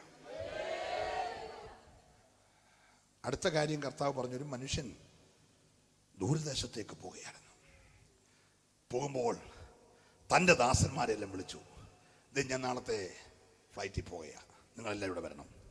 അതുകൊണ്ട് എൻ്റെ സമ്പത്ത് മുഴുവനും കൂടെ ഞാൻ കാശാക്കി വെച്ചിരിക്കുക. നിങ്ങൾക്കെല്ലാം ഞാൻ 5 വെച്ച് തരിക. ഒരു കൂട്ടത്തിന് മൊത്തം 5 കൊടുത്തു, മറ്റൊരു കൂട്ടത്തിനെല്ലാം 2 കൊടുത്തു, ഒരു കൂട്ടം അവരവരുടെ കഴിവ് പോലെ വീതിച്ചു കൊടുത്തു. എന്ന് പറഞ്ഞ് ഞാൻ വരും കേട്ടോ, ഞാൻ പോയതുപോലെ വരും. വരുമ്പോൾ ഈ തന്നത് തിരിച്ചു വിശ്വസ്തത തന്നെ ഏൽപ്പിച്ചു പോയി. വരത്തില്ലെന്നാണ് ഇവർ ധരിച്ച്. കുറേ കാലം കഴിഞ്ഞിട്ടും വരുന്നില്ല. 20 വരുമെന്ന് പറഞ്ഞു, 2000 വരുമെന്ന് പറഞ്ഞു, 2018 ഡിസംബർ മാസം 13-ാം തീയതി വരുമെന്ന് പറഞ്ഞു. ഇപ്പൊ 24-ാം തീയതി ആയിട്ടും വന്നിട്ടില്ലല്ലോ. സ്തോത്രം.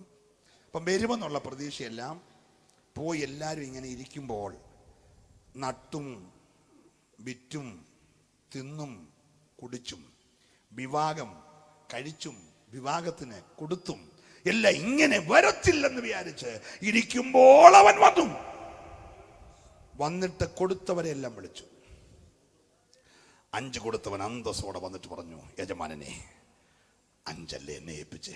അതെടാ, ഞാൻ 5 കൂടെ നേടി. ഓ, രാജാവിന്റെ മുഖത്ത് സന്തോഷം.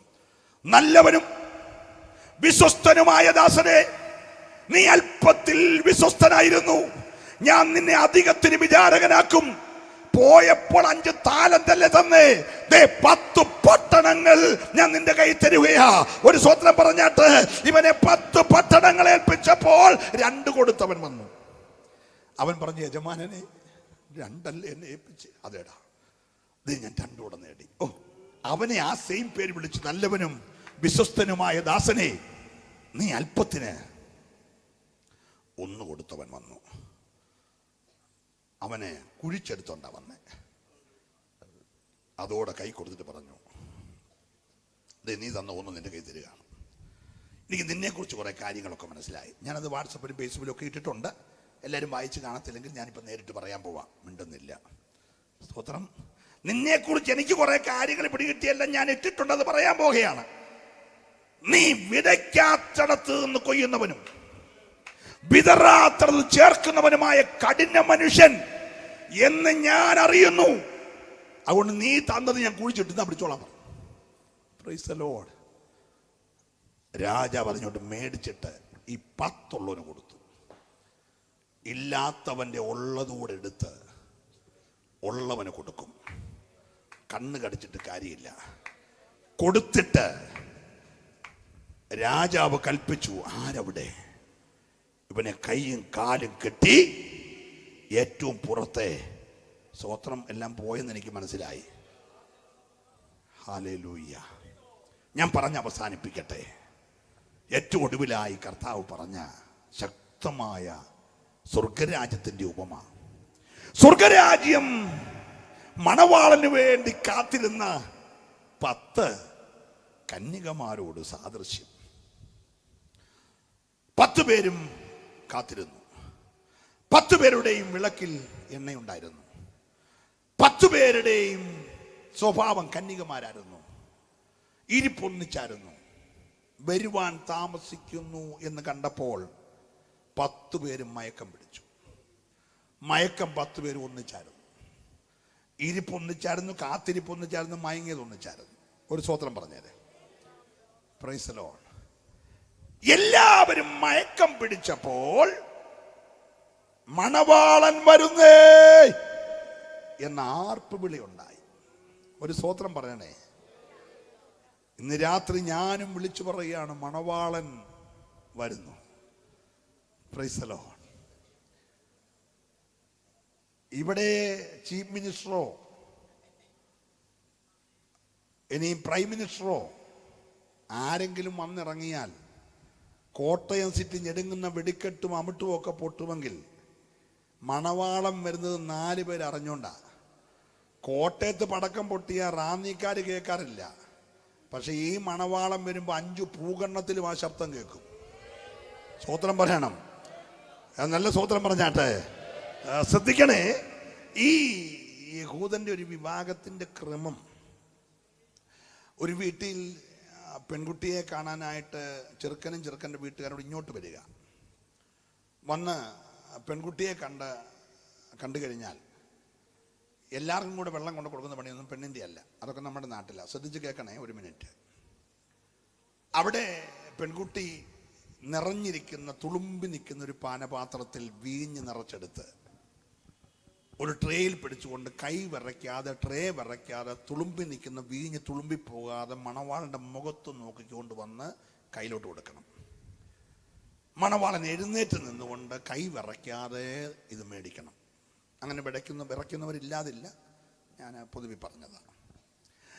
അങ്ങനെ മേടിച്ചിട്ട് മട്ടുവരെ ഊറ്റി കുടിച്ചാൽ അർത്ഥം ചെറുക്കന് പെണ്ണിനെ ഇഷ്ടപ്പെട്ടു. ഒരു കവള് കുടിയിൽ തിരിച്ചു വെച്ചാൽ അർത്ഥം ചെറുക്കന് പെണ്ണിനെ ഇഷ്ടപ്പെട്ടില്ല. അല്ലാതെ നമ്മുടെ കൂട്ടുള്ള പാലപ്പവും മുട്ടയെല്ലാം കഴിച്ചേച്ച് ചെന്നിട്ട് വിളിക്കാമെന്ന് പറഞ്ഞ് ഇതുവരെയും തിരിച്ചു വിളിച്ചിട്ടില്ലല്ലോ. പാവങ്ങളുടെ അപ്പുവെല്ലാം നിന്നേച്ച് പോയി പോന്ന ഇന്ന് വരെ തിരിച്ചു വിളിച്ചിട്ടില്ല. അത്രയും പണിയൊന്നും അവർക്കില്ല. അവർ കാര്യം, എല്ലാവരും സ്വതന്ത്രം പറഞ്ഞേ, കാര്യം നേരെ അറിയാം. ഇഷ്ടപ്പെട്ടാലും ഇഷ്ടപ്പെട്ടില്ലെങ്കിലും കാര്യം നേരെ അറിയാം. അങ്ങനെ തിരിച്ചു വെച്ച് കഴിഞ്ഞാൽ ചെറുക്കൻ്റെ പണി പോക്കറ്റിൽ നിന്ന് ഒരു പാക്കറ്റ് അവൻ്റെ ദ്രഹ്മയുടെ ഭാഗമെടുത്ത് ഇവിടെ കൊടുക്കുക. എന്നിട്ട് പറയും, ദേ ഇതെൻ്റെ അപ്പനാണ്, എൻ്റെ അപ്പൻ്റെ ഭവനത്തിൽ ഇഷ്ടം പോലെ വാസസ്ഥലമുണ്ട്, ഇല്ലെങ്കിൽ നിന്നോട് ഞാൻ ആ കാര്യം പറയുമായിരുന്നു.